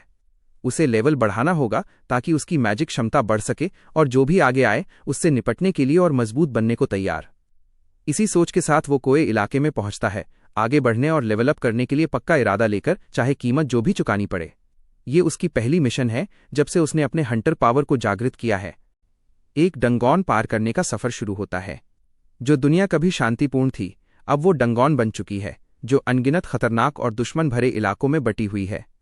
एक जगह शांति हो जाए तो पड़ोसी इलाके में शायद दूसरा बॉस हो और लड़ाई बिना रुके चलती रहती है। फिर वो कोआब वार्ड में दाखिल होता है, एक ऐसा इलाके जहां डंगौन अभी तक फतह नहीं हुआ है और हर तरफ खतरा मंडरा रहा है। अचानक उसे कोई उसके पास आते दिखा और वो तैयार हो गया किसी लड़ाई के लिए। दो आदमी सामने आए और उसे घूरते हुए बोले कि वो भी उनके जैसे शिकारी लगता है और वो उसे देख रहे थे। उन्होंने पूछा कि क्या उसके पास कोई खास सामान है, क्योंकि उन्हें दानवों से लड़ने के लिए उपकरण चाहिए। हमारा जवान लड़का बोला कि अफसोस उसके पास कुछ भी नहीं है। तब एक ने कहा कि सब लोग यही बातें करते हैं। अचानक उनमें से एक ने अपने पंजे निकाल लिए और कहते हैं कि ऐसे वक्त में कुछ किया नहीं जा सकता। सुकासा उनकी मंशा समझ जाता है और उसके चेहरे पर डर और हैरानी दोनों झलकने लगती हैं। शेर की इस रवैये को देखकर वे उस पर हमला कर देते हैं और कहते हैं कि अगर उसने खुद से चीज नहीं दी तो वे बिना किसी झिझक के जबरदस्ती ले लेंगे।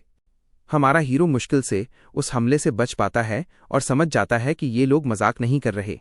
चेहरे पर खरोंच के साथ उसे एहसास होता है कि ये लोग डाकू हैं जो इस अफरा तफरी का फायदा उठा रहे हैं। दोनों उस पर छलांग लगाते हैं। वो उसके ऊपर टूट पड़े, अपनी सारी ताकत लगाकर उसके सामान छीनने को तैयार। लेकिन सुकासा घबराया नहीं और अपनी जाल बनाने की कला से खुद की रक्षा करता है। जमीन पर एक बैंगनी जादुई घेरा बनता है और डाकू ऊपर देखते हैं, उनके चेहरे पर तंज भरी मुस्कान। तभी एक भारी पत्थर, जिसे आपदा वजन कहते हैं, उनके ऊपर गिरता है और जोर से उन्हें जमीन से दबा देता है। दोनों जाल के नीचे फंस गए, हिल नहीं सकते और अचानक हुए इस हमले का जवाब नहीं दे पा रहे। वो सोचता है कि अगर वो उन्हें वहीं खत्म कर देता है, शायद उसे मॉन्स्टर्स को हराने जैसे एक्सपीरियंस पॉइंट्स मिल जाएं। हालांकि संभावना लगभग शून्य है, फिर भी वो शूटर की हरकतों को ध्यान से देखने का फैसला करता है। हमारा जवान लड़का ठान लेता है कि वो सिर्फ मॉन्स्टर्स का शिकार करेगा और लेवल अप करने के लिए इंसानों से निपटना जरूरी नहीं है। फिर वो एक्सपीरियंस कमाने के एक नए तरीके को आजमाने का मन बनाता है, एक खास जाल का जो उसे मिला था। सीन हमें कोआब वार्ड के एक प्लाजा में ले जाता है जहां कुछ मॉन्स्टर्स ऊर्जा किरणें दाग रहे हैं। एक लड़की चिल्लाती है, दहशत में वो सीधे टकरा जाती है एक विशाल रोबोट के हमले से। राक्षस अपनी ऊर्जा किरण उससे निशाना बनाता है, लेकिन अचानक रुक जाता है जैसे कुछ देखकर उलझन में आ गया हो। एक लकड़ी का पुतला जैसे मूर्ति की तरफ उसकी ध्यान जाता है, जो अजीब सीसीटी जैसी आवाज निकाल रही होती है। वो सीटी वाला गुड़िया शरारती तरीके से राक्षसों को अपनी तरफ खींचती है और हमारा जवान लड़का पेड़ की चोटी से इसे देख रहा होता है। वो समझाता है कि ये एक जाल है जो राक्षसों को बुलाता है और इसके साथ वे सब एक जगह इकट्ठा हो जाएंगे। जवान लड़का देखता है कि 4 राक्षस करीब आ रहे हैं और सोचता है कि अभी भी अनुभव जमा करना काफी नहीं है। इसके साथ ही वो अपनी ट्रैप बनाने की कला का इस्तेमाल करके अपनी एक और रचना को बुलाता है। अचानक जमीन से एक बड़ा लोहे का पिंजरा निकलता है और आसपास के सभी राक्षसों को फंसा लेता है। रोबोट भागने की कोशिश करते हैं, लेकिन पिंजरे की बारें बहुत मजबूत हैं और वे अंदर फंस जाते हैं। ये लोहे का पिंजरा अपनी मजबूत और टिकाऊ बारों से पूरी तरह शिकार को बंद कर देता है। पिंजरे के दरवाजे पर एक ताला लग जाता है, जो अब कोने में फंसे राक्षसों के लिए एकमात्र रास्ता बंद कर देता है। वे पिंजरे के अंदर हलचल करने लगते हैं, बेखौफी से निकलने का रास्ता ढूंढ रहा था। हमारा जवान ऊपर से सब देख रहा था और बोला, बस ऐसे ही करो, सबको पिंजरे के अंदर फंसाओ। एक शरारती मुस्कान के साथ उसने घोषणा की कि असली जाल बिछाने का वक्त आ गया है। पिंजरे के अंदर एक जादुई आईना प्रकट हुआ और एक रोबोट उसके पास जाकर देखने लगा कि ये क्या है। अचानक आईने में उसकी परछाई जिंदा हो उठी और उसके बगल में उसका एकदम सही क्लोन सामने आ गया। राक्षस घबरा गया और धीरे धीरे बिखरने लगा रोशनी के कण। ये समझ नहीं पा रहे थे कि क्या हुआ। कॉपी मिरर ट्रैप उस पिंजरे के अंदर फंसे दानवों को दिखाता है और उनकी संख्या बढ़ा देता है। हमारा हीरो बताता है कि दानवों को बढ़ाने वाला फंदा सबसे खराब चीज होती है जो किसी भी डंजियन में मिल सकती है। आमतौर पर यह ऐसा कुछ है जिसे आप कभी भी सामना करना नहीं चाहेंगे, लेकिन पिंजरे के अंदर इसका कोई मतलब नहीं, क्योंकि दानव बाहर नहीं निकल सकते और वो अपनी मनमर्जी से उनकी संख्या बढ़ा सकता है। वो मिरर का इस्तेमाल करके पिंजरे को रोबोट के क्लोनों से भर देता है जब तक और जगह न बच जाए। जितने ज्यादा वो दानवों को हराता है, उतने ज्यादा एक्सपीरियंस पॉइंट्स उसे मिलते हैं और यही तो परफेक्ट तरीका है। एक पक्के इरादे के साथ वो कहता है कि वो सारे दानवों को एक साथ हराएगा और भी ताकतवर बन जाएगा। पिंजरा पूरी तरह दानवों से भर जाता है, सब एक दूसरे से दबे हुए, कहीं भी जगह नहीं बची। और जैसे ही पिंजरा भर जाता है, वो अपनी खेती की योजना का आखिरी मैकेनिज्म एक्टिवेट करने की तैयारी करता है। जाल बनाने की चीख के साथ वो दानवों के पिंजरे के ऊपर एक बड़ा जादुई घेरे को बुलाता है। बैंगनी ऊर्जा तेज हो जाती है, जैसे अंतिम जाल सभी जीवों को कुचलने के लिए तैयार हो रहा था। रोबोट निराशा में चिल्लाए, क्योंकि उन्हें एहसास हुआ कि उनके पास भागने की कोई जगह नहीं है और वे फंस चुके हैं। एक विशाल पत्थर प्रकट हुआ और भारी और विनाशकारी ताकत के साथ पूरे पिंजरे को कुचल दिया। हमारा जवान लड़का ये देखकर संतुष्ट था कि उसकी जाल लगाने की तकनीक पूरी तरह काम कर गई। उसने इस तकनीक का नाम एक्सपीरियंस क्यूब रखा और सोचा कि उसने एक साथ सैकड़ों राक्षसों को हराया। इसके साथ ही उसके अनुभव अंक आसमान छूने लगे और वो लेवल अप हो गया, ज्यादा ताकत और शक्ति हासिल की। अचानक उसने देखा कुछ और हुआ है और वो अपनी स्क्रीन पर नई नोटिफिकेशन देखकर हैरान है। उसने एक नई स्किल हासिल की है और सोच रहा है इतने एक्सपी पॉइंट्स के बाद ये क्या हो सकती है। नई स्किल ट्रैप डोमिनेशन उसे ट्रैप मॉन्स्टर्स को अपनी मर्जी से कंट्रोल करने की ताकत देती है। उसके चारों ओर हरा चमक फैल जाती है और वह डोमिनेशन की ताकत पूरे शरीर में महसूस करने लगता है। अचानक उसे याद आता है कि एक रोबोट उसकी एन्यूलेशन तकनीक से पहले ही बच निकला था। वो जिंदा बचा रोबोट जमीन पर पड़ा देखता है और वो सोचता है कि ये उसके नए कौशल को आजमाने का परफेक्ट मौका है। एक आत्मविश्वासी मुस्कान के साथ वो अपनी नई ताकत दिखाने का फैसला करता है और अपने हाथ को दानव की तरफ बढ़ाता है। एक हरा जादुई चक्र बनता है और एक रहस्यमय ऊर्जा बेजुबान रोबोट को घेरने लगती है। फिर वो अपनी पूरी ताकत और जोश के साथ अपने नए कौशल का नाम चिल्लाता है, ट्रैप डोमिनेशन। हमारा नौजवान अपनी पूरी ताकत से अपने नए कौशल का नाम पुकारता है, ट्रैप डोमिनेशन। हरी ऊर्जा सीधे रोबोट पर लगती है, लेकिन बिना कोई असर डाले तुरंत वापस लौट जाती है। हमारा आदमी हैरान रह जाता है और समझता है कि उसकी नई स्किल वैसे काम नहीं कर रही जैसी उसने सोची थी। फिर उसे पता चलता है कि ये स्किल सिर्फ ट्रैप मॉन्स्टर्स पर ही काम करती है और यही इसकी शर्त है। इसलिए ये आम मॉन्स्टर्स पर नहीं चलती और किसी साधारण दुश्मन पर इस तकनीक का इस्तेमाल करना बेकार है।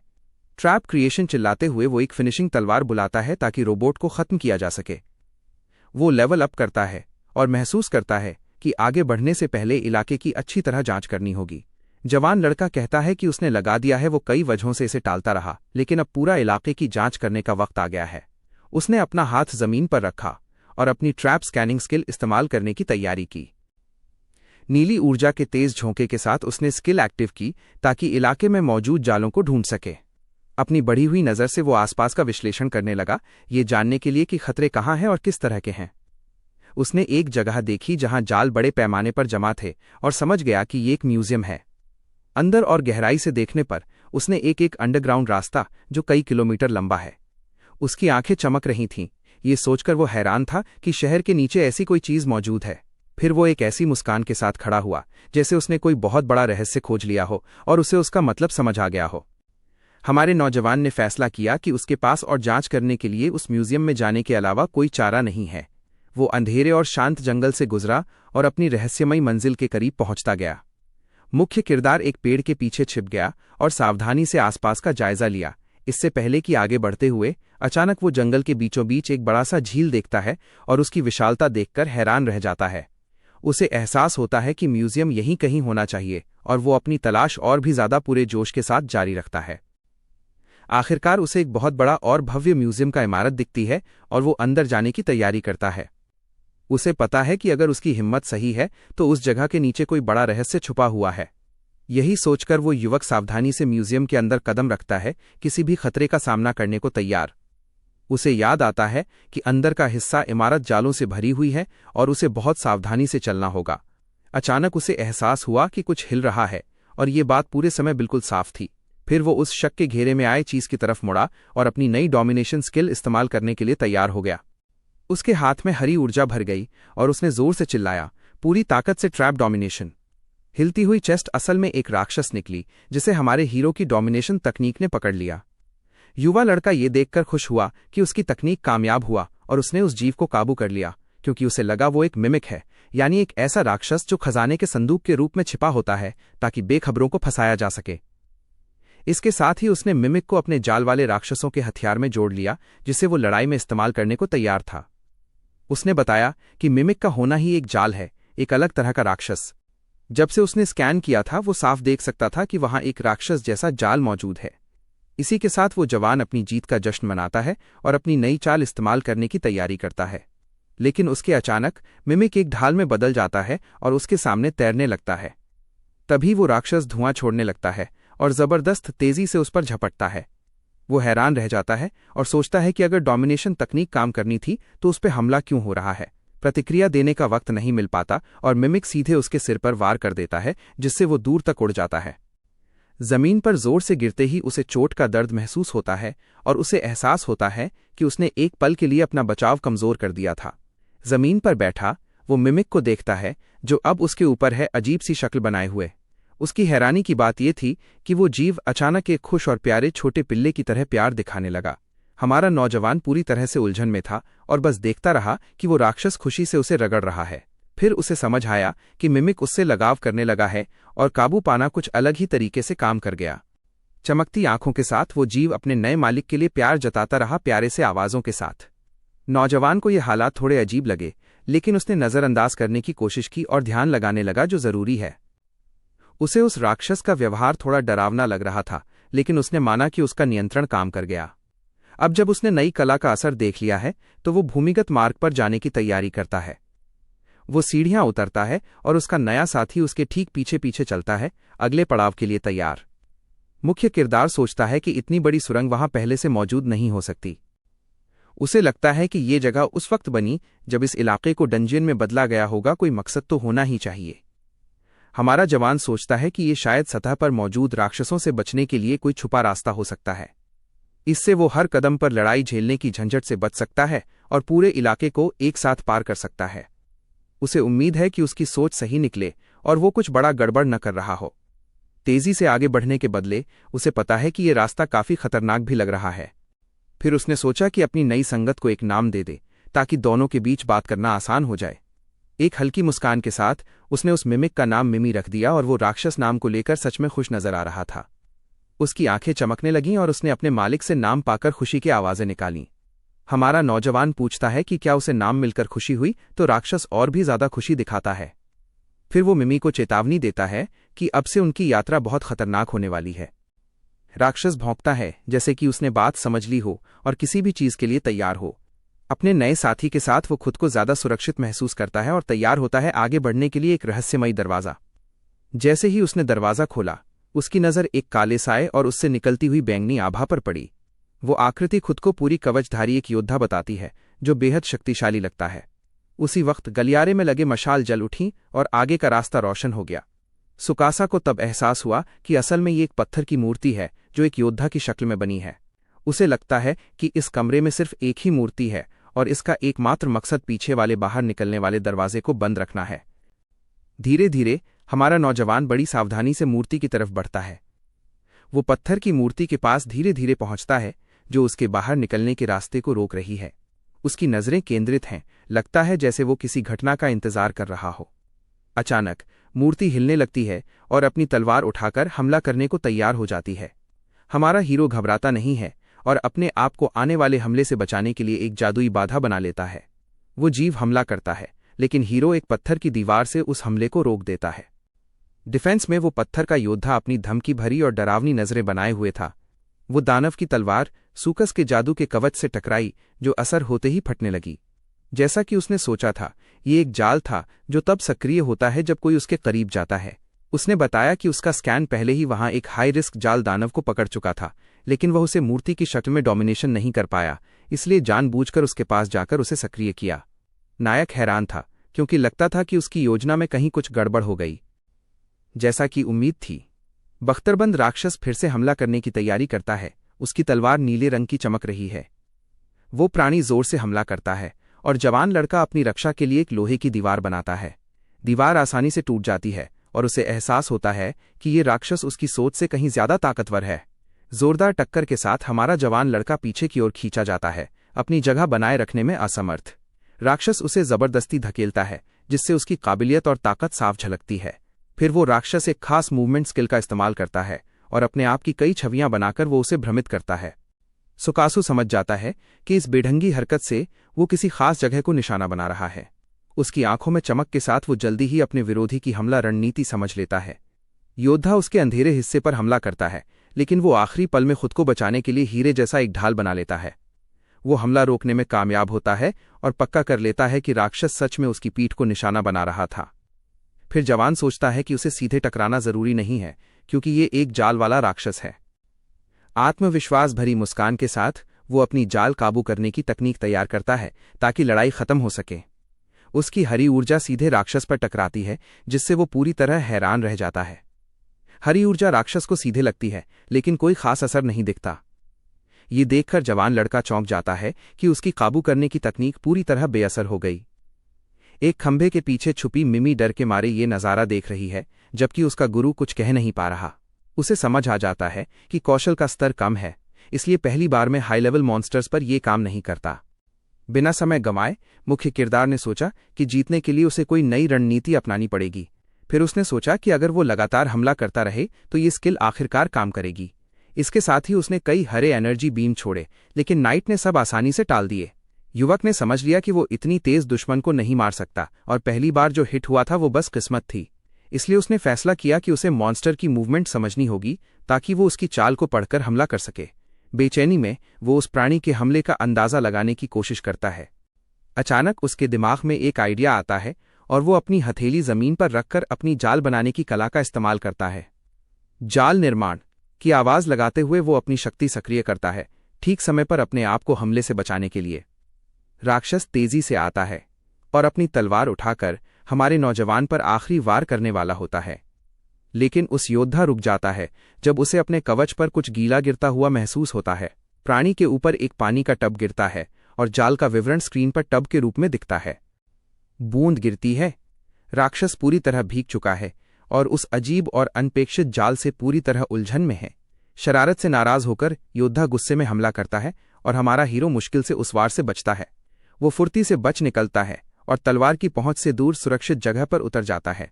युवक सोचता है कि कहीं उसने अपने मजाकिया जाल से राक्षस को तो परेशान नहीं कर दिया, और मुस्कुराते हुए उसका सामना करता है। प्राणी फिर से तेजी से बढ़ने लगता है, नया हमला करने की तैयारी में, लेकिन भीगे होने की वजह से हमारा युवक समझ पाता है कि इस स्थिति में बड़ा फायदा था। राक्षस तेजी से चलते हुए फर्श पर पानी की बूंदों के निशान छोड़ने लगा। इससे सुकासा को उस जीव की हरकतें साफ दिखने लगीं और वो उसके हमले का पैटर्न आसानी से समझ गया। फिर उसने डोमिनेशन इस्तेमाल करने की तैयारी की, ठीक वहीं निशाना बनाकर जहां नाइट होने वाला था। जवान लड़के ने हरी ऊर्जा राक्षस की तरफ दाग दी, जो सीधे जाल में फंस गया। राक्षस के सिर पर हमला लगा, लेकिन आखिरी पल में उसने अपनी तलवार से हमला रोक लिया। लेकिन हमारे हीरो वो हार मानने वाला नहीं था और अपनी डोमिनेशन स्किल से लगातार हमला करता रहा। उसे यकीन था कि अगर वो लगातार मॉन्स्टर को मारता रहा तो स्किल का असर जमा होगा। इसी सोच के साथ उसने एक और हरा एनर्जी बीम चलाया, पूरी कोशिश में कि इस बार वो क्रिएचर को पूरी तरह काबू कर ले। वो लड़का पक्का मानता था कि अगर ये अटैक्स चलता रहा तो ये टेक्निक जरूर काम आएगी। डोमिनेशन की चिल्लाहट के साथ उसने कसम खाई कि ये ताकतवर मॉन्स्टर उसका नया साथी बनेगा। छुपके मिमी उसकी नकल करती हुई अपने मास्टर के डोमिनेशन के लिए चीयर करती है। तकनीक काम करने लगी। रात जैसे थम सी गई और हमारा जवान लड़का थककर सामना कर रहा था। इतनी ताकत इस्तेमाल करने के बाद अचानक उसकी जादू की शक्ति की पट्टी दिखी और उसे एहसास हुआ कि उसके पास बस एक आखिरी हमला करने की ऊर्जा बची है। पसीने से लथपथ उसका चेहरा सोच रहा था कि क्या वो अपनी आखिरी मौके पर लड़ाई खत्म कर पाएगा। तभी दानव जोर से जमीन पर पैर मारता है, बिना किसी हिचक के फिर से हमला करने को तैयार। जवान लड़के ने सब कुछ अपनी आखिरी वार पर दांव लगाने का फैसला किया और फिर से डोमिनेशन इस्तेमाल करने की तैयारी करने लगा। अपनी उंगली तानते हुए दुश्मन पर चिल्लाता है कि उसकी कला आखिरकार काम करे। फिर वो अपनी सारी बची हुई ताकत लगाता है और पूरी ताकत से चिल्लाता है, ट्रैप डोमिनेशन। एक बड़ी हरी ऊर्जा की धमाका सीधे नाइट पर होता है। आखिरी कोशिश में वो प्राणी पूरी तरह से धुआं और धूल में लिपट जाता है, जो आखिरी हमले से उठी थी। हमारा नौजवान हांफता हुआ वहीं खड़ा रहता है, दिल की धड़कन तेज हो जाती है, नतीजे का इंतजार करता है। अचानक राक्षस की आंखों में नीली चमक कम होने लगती है और उसका लड़ने का इरादा खत्म हो जाता है। उसे एहसास होता है कि दमन सफल रहा और वो उस जीव की ओर इशारा करता है जो अब बिल्कुल शांत है। फिर योद्धा अपनी तलवार गिरा देता है, जो जोर से टकराकर जमीन पर पड़ती है। इसके बाद जीव घुटने टेकता है और अपने नए मालिक से पहले के बर्ताव के लिए माफी मांगता है। सुकासा उस राक्षस की आवाज सुनकर हक्का बक्का रह जाता है और सोचता है कि क्या ये इंसानों से बात कर सकता है। उलझन में वो पास जाकर पूछता है कि ये रहस्यमयी जीव असल में कौन है। जवाब में योद्धा अपना हेलमेट उतारने लगता है, जिससे उसकी असली पहचान सामने आती है। उसके लिए उसकी हैरानी की बात यह थी कि कवच के नीचे एक खूबसूरत लड़की थी जिसके लंबे सफेद बाल थे। वो उस पर भरोसेमंद मुस्कान के साथ देख रही थी और हमारा नौजवान पूरी तरह से दंग रह गया। वो उसे देखता रहा, जो कुछ भी हो रहा था उस पर यकीन नहीं कर पा रहा था, क्योंकि उसे बिल्कुल भी उम्मीद नहीं थी। उस योद्धा ने कहा कि वो एक नामहीन सेवक है और उससे कहा कि उसे एक नाम दे ताकि वो उसकी अधीनस्थ बन सके। नौजवान इस बात से उलझन में था, लेकिन उसने सहमति दे दी और एक नाम सोचा जो एक योद्धा के लिए उपयुक्त हो। मुस्कुराते हुए वो पास आता है और कहता है कि अब से उसका नाम जीन होगा। रात की आंखें चमक उठती हैं और उसका चेहरा शर्माते हुए लाल हो जाता है, जैसे वो इस नाम से बहुत खुश हो। वो कहती है कि यह एक बड़ा सम्मान है और विनम्रता से इसे स्वीकार करती है, अब से इसी नाम से बुलाने को कहती है। हमारा नौजवान इस पूरे औपचारिक माहौल और उसकी प्रतिक्रिया से थोड़ा असहज महसूस करता है। अचानक मिमी आ जाती है और नए साथी के आने पर एक प्यारे और उत्साहित अंदाज में भौंकने लगती है। जलन और खुशी की मिलीजुली भावनाओं के साथ वो जीव लगता है कि नए सदस्य को मंजूरी दे रही है टीम। मिमी जोश में जीन की तरफ दौड़ी, नए साथी के आने पर काफी उत्साहित थी। जेन ने कहा कि मिमी उसकी सीनियर है और वो उसकी मदद चाहती है। कह रही थी कि मिमी दूसरी कमांडर होगी। मुख्य किरदार इस नज़ारे से थोड़ा कंफ्यूज हो गया और सोचा क्या राक्षसों के बीच भी कोई पदानुक्रम होता है, लेकिन उसने जल्दी ही बात बदल दी, कहा कि अभी ऐसा सोचने का वक्त नहीं है क्योंकि उन्हें जल्दी निकलना है। वो लड़का बोला कि उन्हें अंडरग्राउंड रास्ते से जाना चाहिए, लेकिन जीन ने कहा कि 1 मिनट रुको। फिर उसने समझाना शुरू किया, उसको हराते ही अगला इवेंट शुरू हो जाएगा और एरिया बॉस के साथ लड़ाई शुरू होगी। रात आगे बढ़ती है और कहा जाता है कि आगे वाले कमरे में सो रहा बॉस जाग जाएगा, जिससे वो घबरा जाता है। फिर जेन बताती है कि वो, कहने का मतलब, उस डंजन की रखवाली करती है और गंभीर होकर उसे देखती है।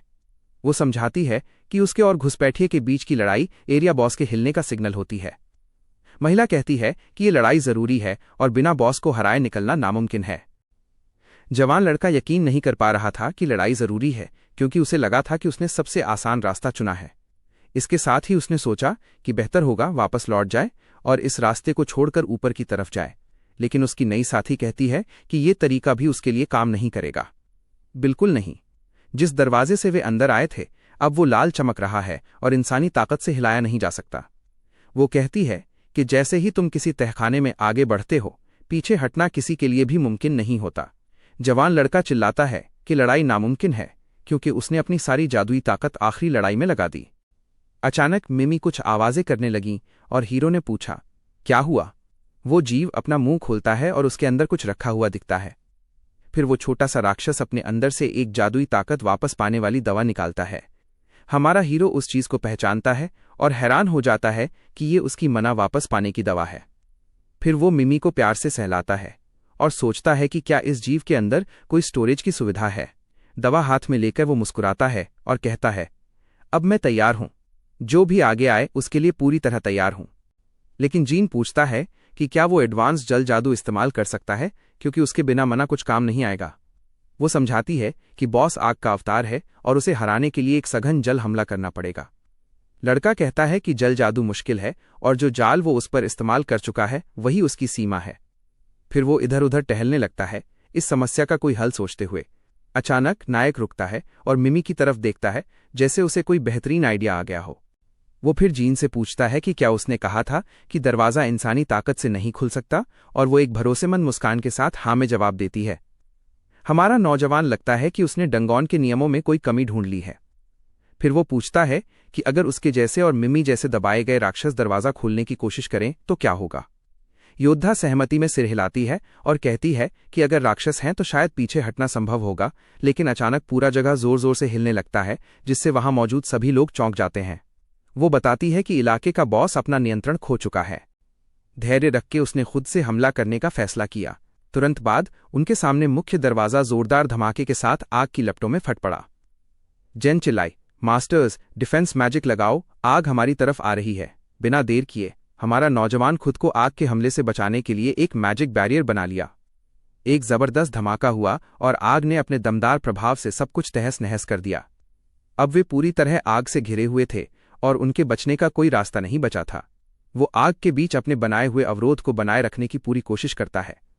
जवान लड़का आग की ताकत देखकर हैरान हो जाता है और समझ जाता है कि कमरा धीरे धीरे गिर रहा है। फिर वो छत से गिरने वाले मलबे से खुद को बचाने के लिए एक बड़ा ढाल बनाता है। जब धूल बैठ जाती है तो वे देखते हैं कि उनके नीचे की जमीन एक अखाड़े में बदल चुकी है। हमारा जवान लड़का और उसके साथी खुद को एक बड़े बैंगनी जादुई घेरे के ऊपर पाते हैं। युद्ध का अखाड़ा सामने आ जाता है और वे मुकाबले के लिए तैयार हो जाते हैं। एरिया बॉस गंभीर चेहरे के साथ नायक बिना किसी डर के आने वाले हालात के लिए तैयार होता है। फिर आखिरकार एरिया बॉस अग्नि की लपटों के बीच से एक दहशत भरे और धमकी देने वाले अंदाज में सामने आता है। वो प्राणी खुद आग का रूप है, जिसकी आंखें तेज चमक रही हैं और उसके सींग हैं। उसे समझ आ जाता है कि पिछले कमरे बस मुख्य बॉस तक पहुंचने का रास्ता थे। पसीने से तर चेहरा लिए उसे पता है कि उसे जल्दी कुछ करना होगा ताकि वो जिंदा बाहर निकल सके। फिर वो जवान कहता है कि वो यहीं खड़ा नहीं रह सकता, उसे चलना होगा सब कुछ गिरने से पहले। वो मिमी की ओर मुड़ता है और कहता है कि उसे उस छोटे वफादार प्राणी से एक मदद चाहिए। जवान लड़का मिमी से कहता है कि वह उसी रास्ते वापस चले और उसे प्यार से सहलाते हुए। लेकिन जीन चिल्लाता है कि हमला होने वाला है और उसे तुरंत बचना होगा ताकि चोट न लगे। फिर आग का राक्षस अपनी पूरी ताकत और विनाशकारी शक्ति के साथ उन पर झपटा मारता है। ध्यान से देखकर हमारा हीरो अपना जोखिम भरा और समझदारी से भरा प्लान लागू करने को तैयार होता है। फिर वो मिमी को उल्टे दिशा में धकेल देता है, जबकि जीन देखता रहता है। उसे समझ नहीं आ रहा था कि उसने ऐसा क्यों किया। इसके साथ ही टुकासा और उसका नया गैंग अकेले ही एरिया बॉस का सामना करने की तैयारी करता है। जवान लड़का चिल्लाता है, पूछता है कि मिमी के साथ क्या हुआ ताकि वह दानव का ध्यान भटका सके। इस बीच छोटी सी प्राणी सुरक्षित तरीके से उस दरवाजे की तरफ भागती है जहां से वे आए थे। वो समझाता है कि एक इंसान वापस नहीं जा सकता, लेकिन अगर मिमी कोशिश करेगी तो दरवाजा उसके लिए खुल जाना चाहिए। लेकिन वो कहता है कि उन जाल वाले दानवों के लिए एक अपवाद है जो उसके साथी बन गए हैं, जैसे कि मिमी। इसके बाद वो मिमी को चिल्लाता है और कहता है कि वो उसी पर भरोसा करता है क्योंकि सब कुछ उसकी सफलता पर निर्भर है। फिर वो नौजवान जाल बनाता है और बॉस के सामने एक टेलीपोर्ट होल बुला देता है। ये जाल एक रहस्यमय टेलीपोर्ट होल है जो एक साथ कई चीजें फेंक सकता है। तुम डरे हुए हो। आग का जीव अपने ओर एक जबरदस्त आग का धमाका करता है।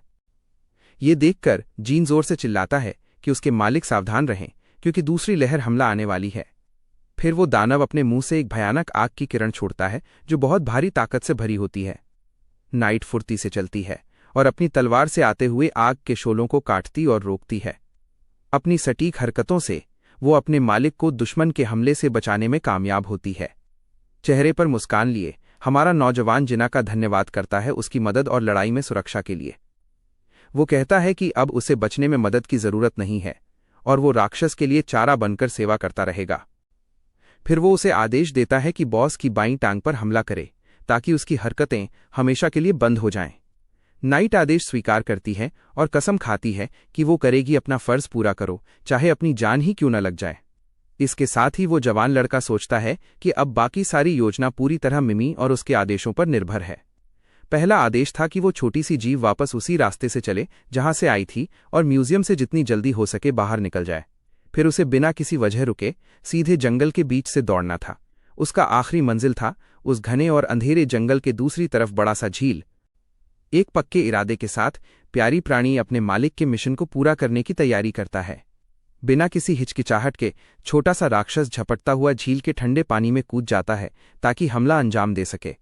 ये छोटा जीव तेजी से पूरी चांदनी रात में झील की गहराई में डूब जाता है।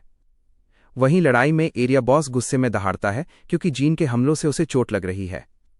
हमारा नौजवान हीरे के ढाल से खुद को आग के राक्षसों के हमलों से बचाता है। मुश्किल से वो जीन को चिल्लाता है और पूछता है क्या वो ठीक है, क्या बॉस पर हमला करने के लिए तैयार हो। योद्धा ने जवाब दिया कि उसने एक मौका पाया है और अब आखिरी आदेश पूरा करने का वक्त आ गया है। तेज और सटीक वार से उसने अपनी पूरी ताकत लगाकर बॉस के पैर पर हमला किया। आग का जीव दर्द से गरज उठा जब उसे योद्धा के अचानक हमले का सामना करना पड़ा। मॉन्स्टर घायल हो गया तो सुकासा ने मौका पाकर अपनी निर्माण कला का इस्तेमाल किया। उसने बॉस की हरकतें रोक दी जो अब टेलीपोर्ट होल के नीचे फंसा हुआ था। उस समय अभी मिमी पहले ही झील के तल में है, योजना के आखिरी जाल को सक्रिय करने को तैयार। वो प्राणी अपना मुंह खोलता है जिसमें हमारे हीरो ने पहले ही एक चीज रखी थी। वो चीज दूसरी टेलीपोर्ट होल थी जो अब झील के नीचे सक्रिय हो गई है। जैसे ही ये लगाई जाती है, ये रास्ता अपने आसपास की हर चीज को खींचकर हमारे हीरो के बनाए हुए बाहर के रास्ते पर भेज देता है। इलाके के बॉस फंसा हुआ है। हमारा नौजवान इस टेलीपोर्ट होल को जीत की मुस्कान के साथ देखता है। अचानक कुछ बूंदें पानी के बूंदें पोर्टल से सीधे राक्षस के सिर पर गिरने लगीं।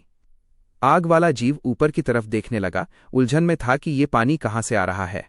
फिर सुकासा ने उस बॉस की तरफ देखा, जैसे कि उसने ये लड़ाई पहले ही जीत ली हो और उसकी योजना कामयाब हो गई हो।